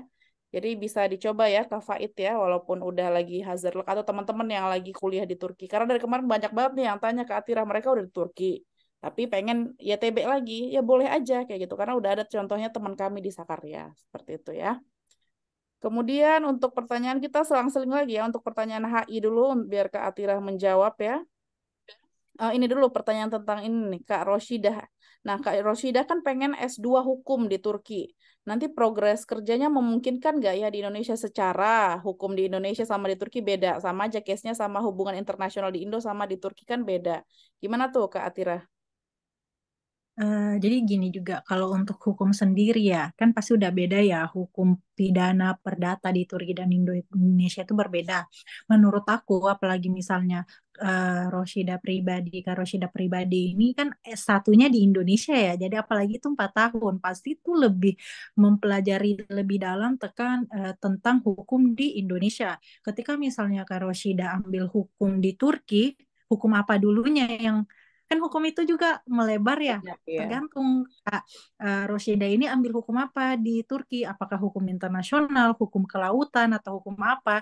Dan kalau yang misalnya nama ilmunya itu sendiri, semisal ya Kak Roshida itu menurut aku pribadi ya bisa pakai di Indonesia karena S1-nya juga udah di sana. Cuman mungkin di bagian S2-nya akan membuat kakak lebih expertise gitu. Lebih spesifik lagi pemahamannya terhadap suatu hukum tertentu. Apalagi kan misalnya sekarang kayak lawyer-lawyer, bukan cuma lawyer ya, misalnya konsultan-konsultan hukum sekarang itu kan bukan cuma tentang hukum perdata atau misalnya pidana suatu negara ya, tapi misalnya kayak mungkin hukum di pembelian ekonomi atau dan sebagainya gitu. Jadi tergantung lagi misalnya pun kalau kayak mau kerja di Turki di bagian hukum ya bisa juga gitu. Tapi tergantung lagi, maksudnya mau kerjanya itu di bidang hukum apa dulu gitu. Jadi harus ngelihat spesifikasinya juga. Jadi kesempatan itu menurut aku terbuka di mana aja, baik di Indonesia, di Turki ataupun Eropa gitu. Tergantung memang Kak Roshida ini sendiri pengalamannya dan expertise-nya di bidang apa gitu. Misalnya salah satu kenalan aku, beliau ini dulu S1 hukum di Indonesia, terus lanjut lagi ke Belanda gitu, S2 hukum juga. Terus pulang ke Indonesia, beliau menjadi hakim. Ternyata dari hakim beliau dapat tugas belajar lagi buat ambil S2 apa S3 ya, S2 kayaknya, hukum lagi di Turki gitu. Jadi kan maksudnya ilmu beliau itu bisa dipakai di mana aja gitu, tapi tergantung tupoksinya gitu. Kalau misalnya memang ingin jadi kayak pengacara ataupun hakim misalnya di Indonesia, itu pastinya butuh lebih pemahaman tentang hukum Indonesia itu sendiri dulu dibanding hukum di Turki gitu. Dan lebih ke Kak Roshida ini emang expertise-nya di bidang hukum apa gitu kan, hukum itu mencakup banyak ya. Benar-benar. Seperti Iya, benar ya Kak Roshida ya. Jadi ini dulu mungkin dipikirkan dulu. kira-kira pengen kerja sebagai apa gitu. Misalnya cita-citanya apakah pengen jadi akademisi, pengen jadi dosen gitu kan, atau pengen jadi apa tadi, pengacara, lawyer, atau apa, notaris ya, Konsultan hukum. sebutannya itulah konsultan dan bla bla bla, itu kan banyak ya. Kayak gitu. Jadi menurut aku apa ya, tergantung kita mau jadi apa. Misalnya kayak aku juga pengennya jadi akademisi ya kayak gitu. Aku juga jurusan S1-nya di Indonesia, pendidikan agama di Indonesia, terus S2-nya pendidikan agama di Turki. Beda kan? Beda kayak gitu. Tapi karena tujuan aku jadi akademisi kayak gitu, jadi aku ambil expertise-nya pendidikan agama di Turki. Jadi sampai saat ini penelitian aku tentang, penelitian kan penting ya untuk akademisi ya. Jadi tentang pendidikan agama di Indonesia dan juga di Turki kayak gitu. Jadi banyak banget, misalnya kayak kemarin di kampus aku juga ada orang Jerman, tapi dia expertise penelitiannya tentang dia kan ngisi seminar tentang politik dan social science gitu kan. Dia orang Jerman tapi dia ekspertisnya tuh di Turki, kayak politik Turki gitu. Jadi dia memang jelasin di kita tuh semua tentang Turki kayak gitu. Jadi banyak kok orang-orang yang misalkan orang luar negeri juga tapi dia ekspertisnya tentang politik Indonesia katakanlah kayak gitu. Jadi kayak dimanapun kalian sekolah atau kuliah kayak gitu bisa aja gitu kepake, tergantung kalian progres atau apa cita-citanya gitu ya, pengen jadi apa nanti. Jadi ditanyakan lagi kepada diri sendiri seperti itu ya. Oke, kemudian ini ada pertanyaan dari Kak Musmiratul ya. Jadi Kak Musmiratul mau daftar program S2 keperawatan, tapi kan syarat IPK-nya itu ada yang minimal 75% sama 90%. Nah, S2 keperawatan tuh yang mana gitu ya?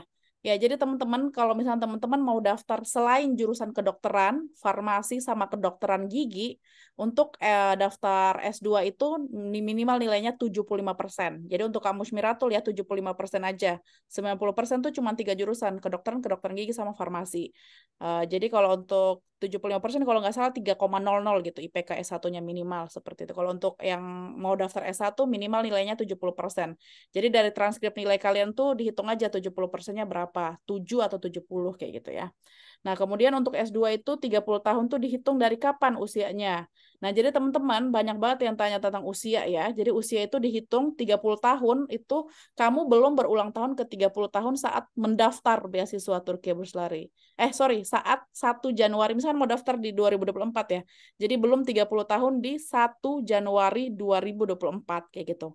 Sama aja teman-teman yang mau daftar S1 belum berulang tahun ke 21 tahun, belum berulang tahun ya, ke 21 tahun di 1 Januari 2024. Begitu seterusnya ya. Nah, itu kemudian ini untuk Kak Atirah ya. Ke Umu ya. Mana nih? Mau ambil jurusan HI. Latar belakang LOI yang bagus untuk ambil HI itu gimana? Soalnya tahun lalu Kak Umu udah daftar juga, tapi sadar kayaknya yang bikin jatuhnya itu esai kayak gitu. Ya, silahkan Kak Atirah. Kalau menurut aku ya untuk kamu harus ngeliat dulu kemarin pas LOA itu kamu nulis apa gitu di latar belakangnya. Kira-kira kamu pribadi kalau kamu baca sebagai bukan diri kamu sendiri ya. Misalnya kayak aku adalah orang yang meriksa esai kamu gitu.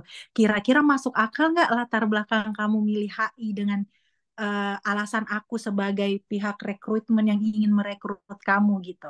Jadi sebenarnya untuk latar belakang itu sendiri menurut aku itu menjadi sesuatu hal yang unik ya, tidak harus sama antara satu orang dengan orang lain, tapi sebenarnya apa yang melatar belakangi orang itu ingin ambil jurusan itu gitu. Karena misalnya aku pribadi sebagai orang yang akan memberikan beasiswa, aku tidak akan memberikan beasiswa kepada orang yang tidak tahu sebenarnya keinginannya apa yang ingin mereka raih atau mereka capai gitu.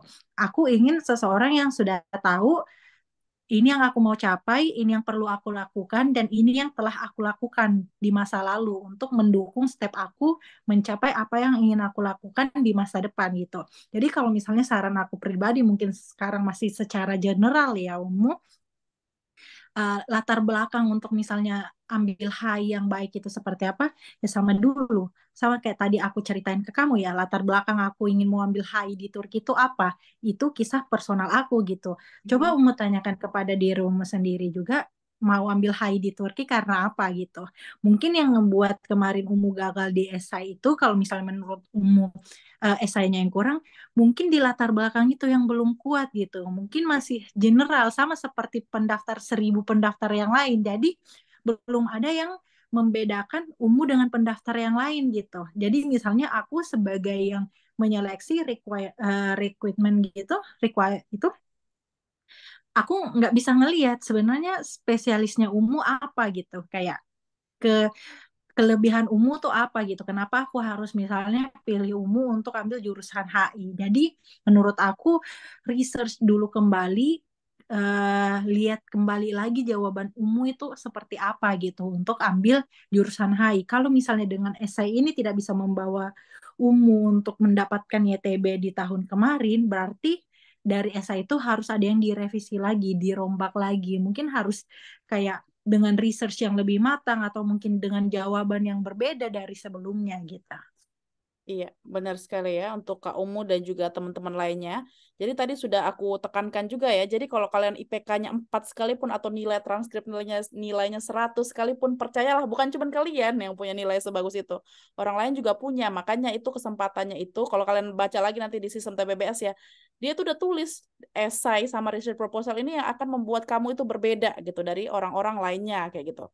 Jadi aku kasih visualisasi aja biar teman-teman mungkin bisa lebih nangkapnya lebih baik ya. Ini yang selalu aku dari dulu nih, aku suka banget gambar ini dan kata-kata ini.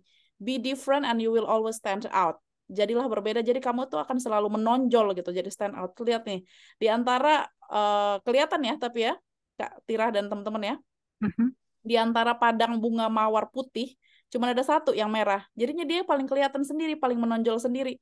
Anggaplah ini semua orang ya daftar beasiswa Turki ya, karena memang peminatnya luar biasa, Masya Allah, apalagi dari Indonesia ya. Nah, kalau kalian nggak menonjol, nggak ada yang menonjol, jadi kayak sama aja nih esainya sama orang lain, berkasnya sama aja gitu, nggak ada yang menonjol, ya ngapain gitu mereka ngambil gitu, kalian jadi apa namanya awardee beasiswanya, jadi pemenang beasiswanya. Jadi kalian harus menemukan cara, gimana caranya biar berbeda kayak gitu. Nah, untuk jadi berbeda itu mungkin kalian butuh insight yang banyak kayak gitu, dengar lebih banyak lagi dari awardee atau orang memang yang kuliah di Turki dengan beasiswa Turki Burslari, atau yang memang sama dengan jurusan kalian di Turki, atau yang kayak gitu. Pokoknya kalian butuh banyak insight biar bisa kebuka gitu. Gimana caranya biar aku tuh berbeda gitu sama ratusan ribu pendaftar lainnya kayak gitu ya. Itu tadi yang Kak Atira sudah jelaskan secara umum, tapi secara spesifik detail lagi pastinya kita bakal bagi di kelas mentoring pasti ya teman-teman, karena itu memang pertemuannya lebih intensif 1 kali seminggu. Bayangin kalau kalian ambil 1 kelas 1 kali seminggu, kalau ambil 4 kelas dan 5 kelas semuanya dalam 1 minggu 5 kali kalian itu dapat mentoring sampai bosen pokoknya ya. Jadi memang bakal dijelasin lebih detail di situ. Kalau di webinar karena kan cuma 1 kali kan, jadi nggak bakal bisa spesifik seperti itu ya.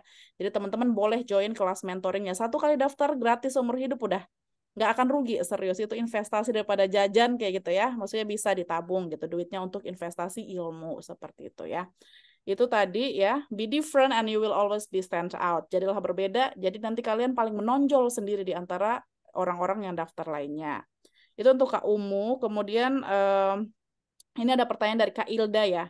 Jadi Kak Ilda itu cari jurusan pendidikan bahasa Inggris tapi nggak ada. Terus gimana gitu? Kalau ambil jurusan lain peluangnya gimana gitu? Ini aku izin jawab dulu teman-teman. Jadi beasiswa Turki Burslari semua jurusan tuh ada kecuali 2, bahasa Inggris sama bahasa Arab.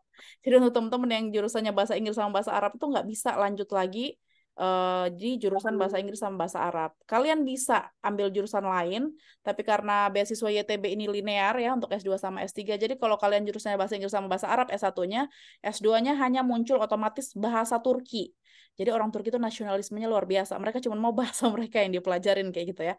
Bahasa Turki doang. Itu pun kalau kalian mau kuliah bahasa Turki. Kalau kalian mau kuliah, ini kan Kak Ilda mau ambil jurusan HI. Setahu aku tuh nggak bisa ya Kak Atirah ya. Aku sudah bimbing ratusan anak ya dari beberapa tahun lalu, udah 3 tahun, 4 tahun kayak gitu ya. Nggak ada. Jadi kalau dari bahasa Inggris sama bahasa Arab tuh cuma bisa pilih jurusan bahasa Turki atau pendidikan. Kalau HI itu nggak bisa karena sistem itu otomatis dari sistem, kita nggak bisa rubah kayak gitu ya. Jadi seperti itu Kak Ilda dan teman-teman yang lain ya. Pilihannya cuma 2, pendidikan, education atau bahasa Turki. Jadi think about it gitu. Pikirkan ya. Dan terakhir nih Kak Atira ada pertanyaan dari Kak Dea. Nah, tahun lalu ada anak mentoring kita juga namanya Kak Dea. Alhamdulillah beliau juga lulus gitu ya. Beasiswa Turki Burslari S2 di Turki. Jadi ini Kak Dea nih mengingatkan aku sama Kak Dea yang tahun lalu. Semoga juga nasibnya sama ya, amin ya. Nah Kak Dea, apakah pengalaman dan achievement itu berpengaruh nggak Kak kalau daftar beasiswa YTB? Silahkan Kak Atira boleh bantu jawab. Pengalaman dan achievement ya. Ya. menurut aku tentu saja ya, karena kan sebenarnya yang kalian bahas di esai itu adalah pengalaman dan achievement kalian sendiri juga. Misalnya di sini selain achievement itu bisa dalam hal nilai juga ya, tapi menurut aku nilai itu hanya eh, persyaratan awal. Jadi kalian itu pertama kali akan digugurkan dari sistem by nilai. Jadi untuk orang-orang yang tidak memenuhi standar nilai akan keluar otomatis. Iya. Itu masih diperiksa oleh sistem. Tetapi ketika sudah masuk secara personal, statement kalian dan sebagainya, itu kan sudah masuk ke pengalaman ya. Itu pasti akan ada poin-poinnya. Aku pribadi juga, aku adalah salah satu penyeleksi untuk beasiswa pertukaran pelajar ke luar negeri ya untuk anak SMA. Jadi kayak kita-kita juga ini ketika kita menyeleksi adik-adik SMA ini untuk berangkat pertukaran belajar ketika kita mau kirim ke luar negeri, ketika kita misalnya memeriksa berkas mereka, esai mereka, jadi aku bocorin sedikit ya sebagai requiter gitu, penyeleksi, kita tuh punya poin-poin. Jadi kita tuh nggak bisa subjektif. Misalnya kayak, pengalaman anak ini aku lebih relate daripada anak ini gitu. Jadi nggak seperti itu. Itu akan ada misalnya pengalaman atau achievement kalian. Misalnya itu akan ada level-levelnya. Misalnya kalian pernah menang di level kota, level sekolah, level provinsi, level nasional, level internasional. Itu akan ada poin-poinnya, teman-teman. Jadi misalnya aku nggak akan nulis misalnya kayak si A pengalamannya nasional, terus si B pengalamannya nasional. Aku nggak akan bedain tuh. Misalnya si B aku kasih 5, si A aku kasih 4 gitu. Aku pasti akan ngasih sama-sama 5 karena tingkat mereka sama-sama tingkat level nasional. So, tapi kalau misalnya si A nasional, si B internasional, pasti aku kasih si B itu lebih tinggi. Misalnya untuk si B aku kasih misalnya plus 10. Jadi untuk penilaian itu pasti sudah berbeda gitu. Baru setelah itu ada penilaian itu kan tadi di achievement ya, di pengalaman yang kalian tulis kan nanti ada tuh ya Kak Fadia. Kita nulis pengalaman-pengalaman pernah Iya. ikut apa aja dan sebagainya. Ini bukan yang di letter of intent ya teman-teman. Ini Di baru yang di singkat ya. sistem itu. Mm-mm.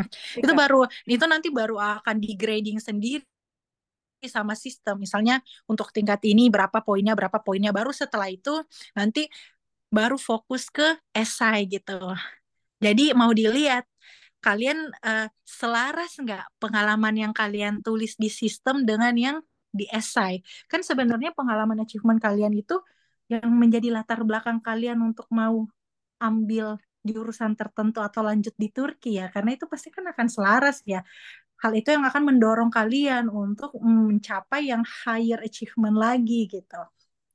Jadi menurut aku pribadi itu sebenarnya yang paling penting karena esai adalah komponen yang akan melengkapi pengalaman dan achievement kalian atau esai adalah misal nih kalau dari pengalaman achievement kalian nggak banyak tapi ternyata esai kalian yang bagus gitu itu juga bisa jadi ini ya game changing point gitu kayak game changer gitu bisa jadi kayak aku lebih memang tertarik jadi misalnya dari esai pengalaman kamu misalnya nggak banyak pengalaman atau apa tapi aku lihat reason alasan kamu latar belakang kamu mau ambil jurusan ini dan kamu ke depannya mau ngapain itu udah jelas aku akan kasih kamu nilai plus gitu karena satu-satunya penyeleksi bisa subjektif dalam menilai itu adalah di esai. Iya, benar. Karena itu kata-kata ya. Karena itu kata-kata. Jadi sebenarnya kalau kayak di esai itu letter of intent itu sendiri. Makanya kayak kalau misalnya kalian lihat di internet, bahkan kalau ikut-ikut kelas-kelas gitu, pasti yang selalu dibilang buatlah sebuah cerita gitu. Ceritakan tentang dirimu kan, maksudnya kayak explain yourself, describe yourself gitu. Oke, iya benar sekali ya. Jadi sebenarnya untuk pertanyaan dari Kak Dea tadi ya, kalau pengalaman sama achievement berpengaruh nggak pasti berpengaruh kayak gitu ya. Cuman apakah harus punya pengalaman yang luar biasa banget kayak gitu ya nggak juga kayak gitu. Ini tergantung gimana cara kamu menyampaikan di esai itu kayak gitu. Contoh, aku kasih bocoran yang sebenarnya tidak harus dibocorkan di kelas webinar gratis seperti ini. Aku kasih contoh. KKN tahu kan? Pasti ada tahu KKN kan, kuliah kerja nyata. Filmnya aja udah ada tuh KKN di Desa Penari kan.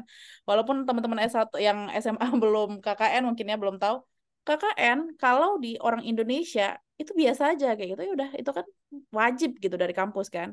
Jadi mungkin kalian berpikir aku gak punya pengalaman apapun gitu. KKN doang kayak gitu kuliah gitu-gitu doang atau sekolah gitu-gitu doang.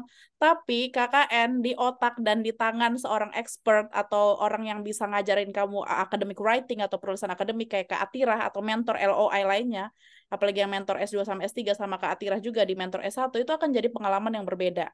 Jadi bukan tulis KKN kita ikut kuliah kerja nyata gitu di ini. Emang orang luar negeri tahu KKN itu apa. Tapi gimana caranya kamu merangkai kata secara akademik dan diplomasi, nih Kak Atira emang orang hubungan internasional, untuk menceritakan KKN tersebut. Jadi KKN itu bisa disulap jadi kegiatan yang, saya pernah mengikuti sebuah kegiatan di mana itu volunteer ke suatu desa yang sangat, remote area ya. Apa tuh bahasa Indonesianya Kak Atira? Remote area. Terpencil ya, Ini sorry. ya 3T gitu. Iya, kayak terpencil. Jadi pernah punya project bersama teman-teman misalkan berdelapan yang dari latar belakang berbeda di remote area atau area terpencil untuk melaksanakan suatu project untuk membantu masyarakat di situ gitu. Misalkan dia jurusan arsitek atau jurusan agama atau apa kayak gitu. Jadi di situ kita buat project untuk kasih seminar pendidikan kepada orang-orang orang-orang warga desa masyarakat tersebut agar mereka bisa gini-gini gitu-gitu. Karena di desa itu memang kekurangan sumber daya ini atau ini itu. Jadi gitu. Jadi sebuah pengalaman yang mungkin kalian nggak pernah terbayangkan itu tuh sebenarnya pengalaman yang luar biasa kayak gitu. Kalau kalian bisa mendeskripsikannya, menceritakannya di esai dalam bahasa akademik. Academic writing dan bahasa yang diplomasi seperti itu ya. Jadi itulah gunanya mentor kayak gitu. Jadi pas kalian stuck, udah terlanjur kan nggak mungkin kuliah lagi ulang S1-nya atau nggak mungkin SMA lagi ulang. Tanya ke mentor kayak gitu ya. Tanya ke mentor kayak kira-kira bisa nggak pengalaman aku ini diceritakan dalam esai dalam bentuk yang menarik kayak gitu. Jadi everyone pasti do have experience ya. Orang-orang tuh pasti punya experience yang mungkin dia nggak pernah mikir gitu. Jadi itu aku kasih bocoran ya yang sebenarnya tidak harus dibocorkan. Cuman itu sebagai gambaran aja kayak gitu. Jadi gimana caranya kalian ceritakan diri kalian dalam bentuk esai tapi esainya itu ini gitu dibuat dalam bentuk penulisan akademik gitu. Jadi seni menulis akademik itu beda teman-teman. Seni menulis akademik itu bisa kalian dapatkan nanti di kelas mentoring LOI sama Kak Atira dan juga sama Kak Eki untuk anak S2 sama S3-nya. Jadi itu pentingnya menulis akademik kayak gitu, bukan cuma ceritain saya ikut kerja bakti gitu di kampung kayak gitu. Enggak gitu. Gimana cara kalian merangkai kata-katanya. Seperti itu ya teman-temannya. Sebenarnya pertanyaan di ini lagi masih banyak sih Kak Atira ya. Namun ya kalau kata orang zaman now. Namun waktunya ini udah lewat banget, udah 1 jam lebih ya, 1 jam lebih 30 menit ya. Kita sudah di sini bersama Kak Atirah ya. Jadi mungkin pertanyaan lainnya bisa kita bahas nanti kalau kita ketemu lagi atau kalau kalian ikutan kelas mentoring kalian bisa tanya sampai berbusa gitu mulutnya boleh juga gitu ya. Jadi akan kita jawab semuanya tidak terbatas insya Allah ya. Jadi teman-teman boleh join kelas mentoring sama Kak Atira, boleh yang grup, boleh yang private juga boleh sama Kak Atira biar bisa langsung. Kalau private kan lebih signifikan spesifik gitu ya, one on one satu orang, satu minti, satu peserta, satu mentornya seperti itu ya. Jadi setelah ini kita bakal foto ya teman-teman ya. Jadi bisa siapkan dari sekarang, kita tutup dulu mungkin ini ya.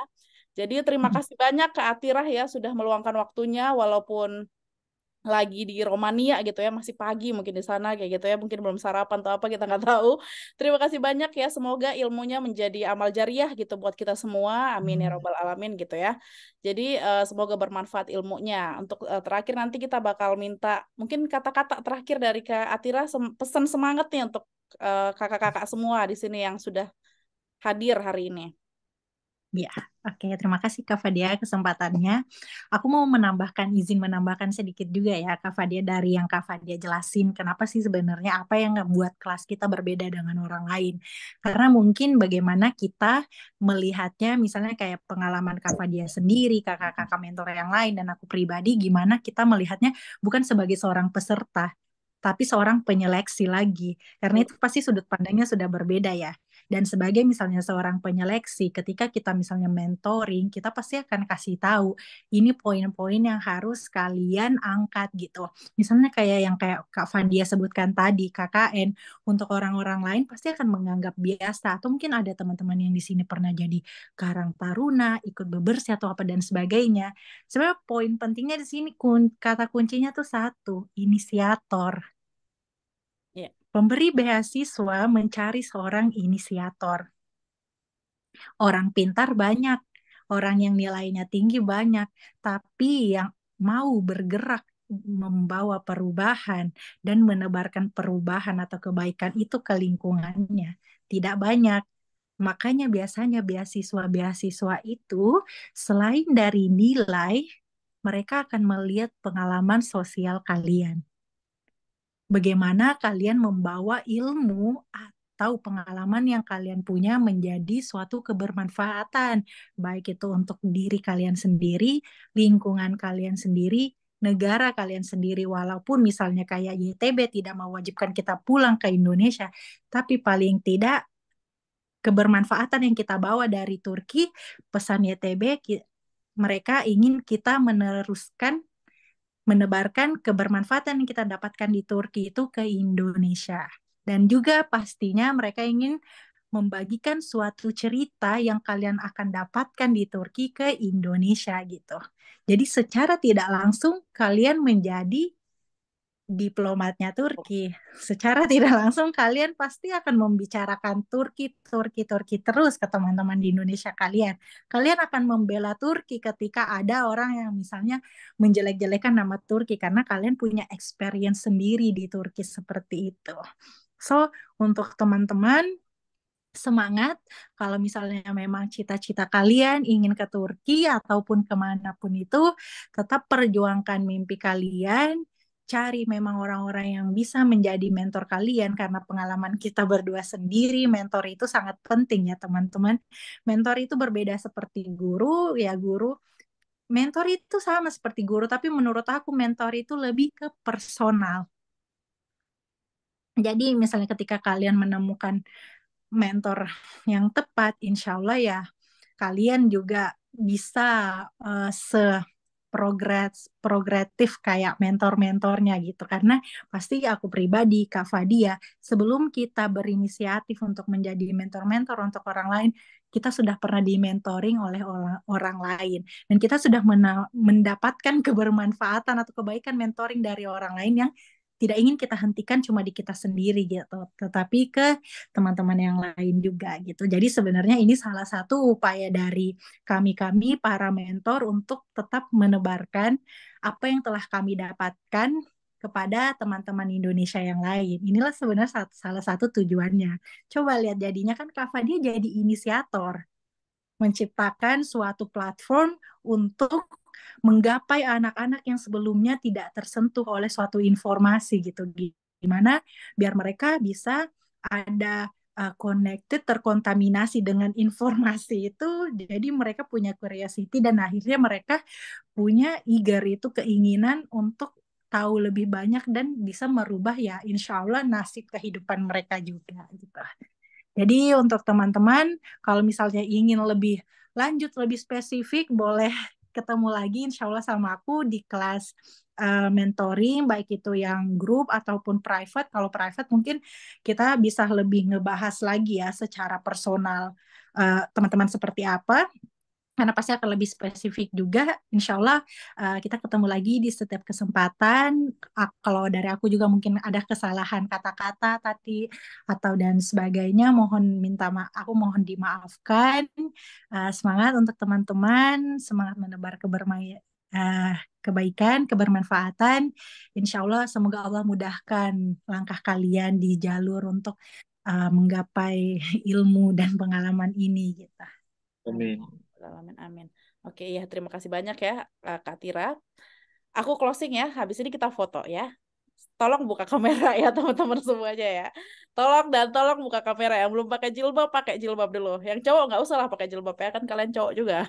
Nah ya, jadi itu tadi ya, ilmu yang bermanfaat banget buat Kak Tira. Jadi makanya Pokoknya amal jariah ya. Pokoknya kalau kalian orang Islam tahu amal jariah, itulah amal jariah ya. Jadi kita bagikan semua ilmu kita kepada orang lain. Temennya Kak Daniel kayak gini. Nah, yuk aku notice. Kak Daniel Alfione ya. Jadi ya seperti itu ya tadi. Alhamdulillah terima kasih kita sudah selesai ya. Dan untuk teman-teman semuanya yang sudah hadir sampai terakhir ini udah tinggal 44 orang dari tadi 50-60 orang. Kalian hebat. Tepuk tangan dulu. Walaupun nggak aku dengar. Hebat kenapa? Beasiswa YTB itu masih lama, masih 1,5 bulan. Tapi kalian udah luar biasa gitu, mau ikut webinarnya sampai selesai kayak gitu.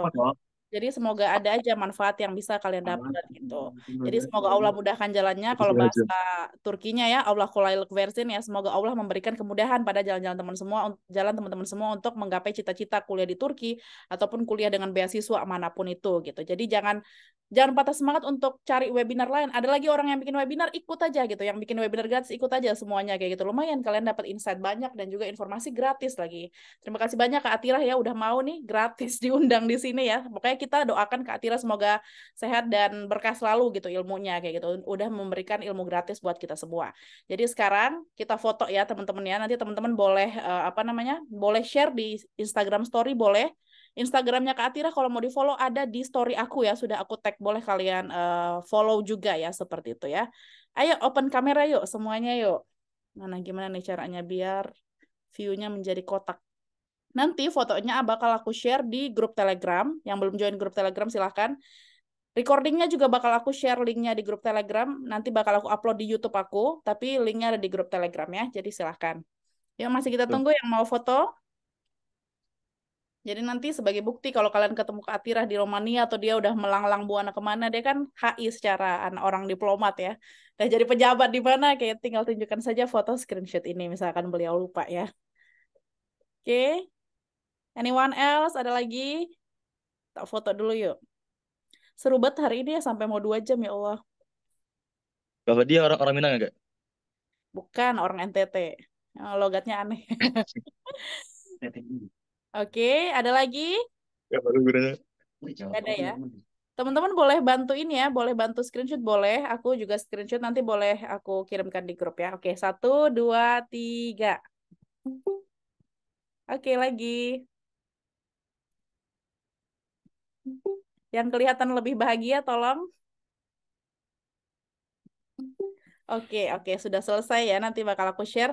Terima kasih banyak teman-teman semuanya. Terima kasih banyak Kak Atira ya, kepada Kak Atira khususnya ya. Jadi semoga Allah memberkahi kita semua. Semoga ilmu kita semua jangan berhenti di kalian. Ilmunya tuh harus di-share ke orang lain biar jadi amal jariah ya. Jadi walaupun kita udah meninggal, masih ada tuh amalnya buat kita semua ya. Amin ya robbal alamin.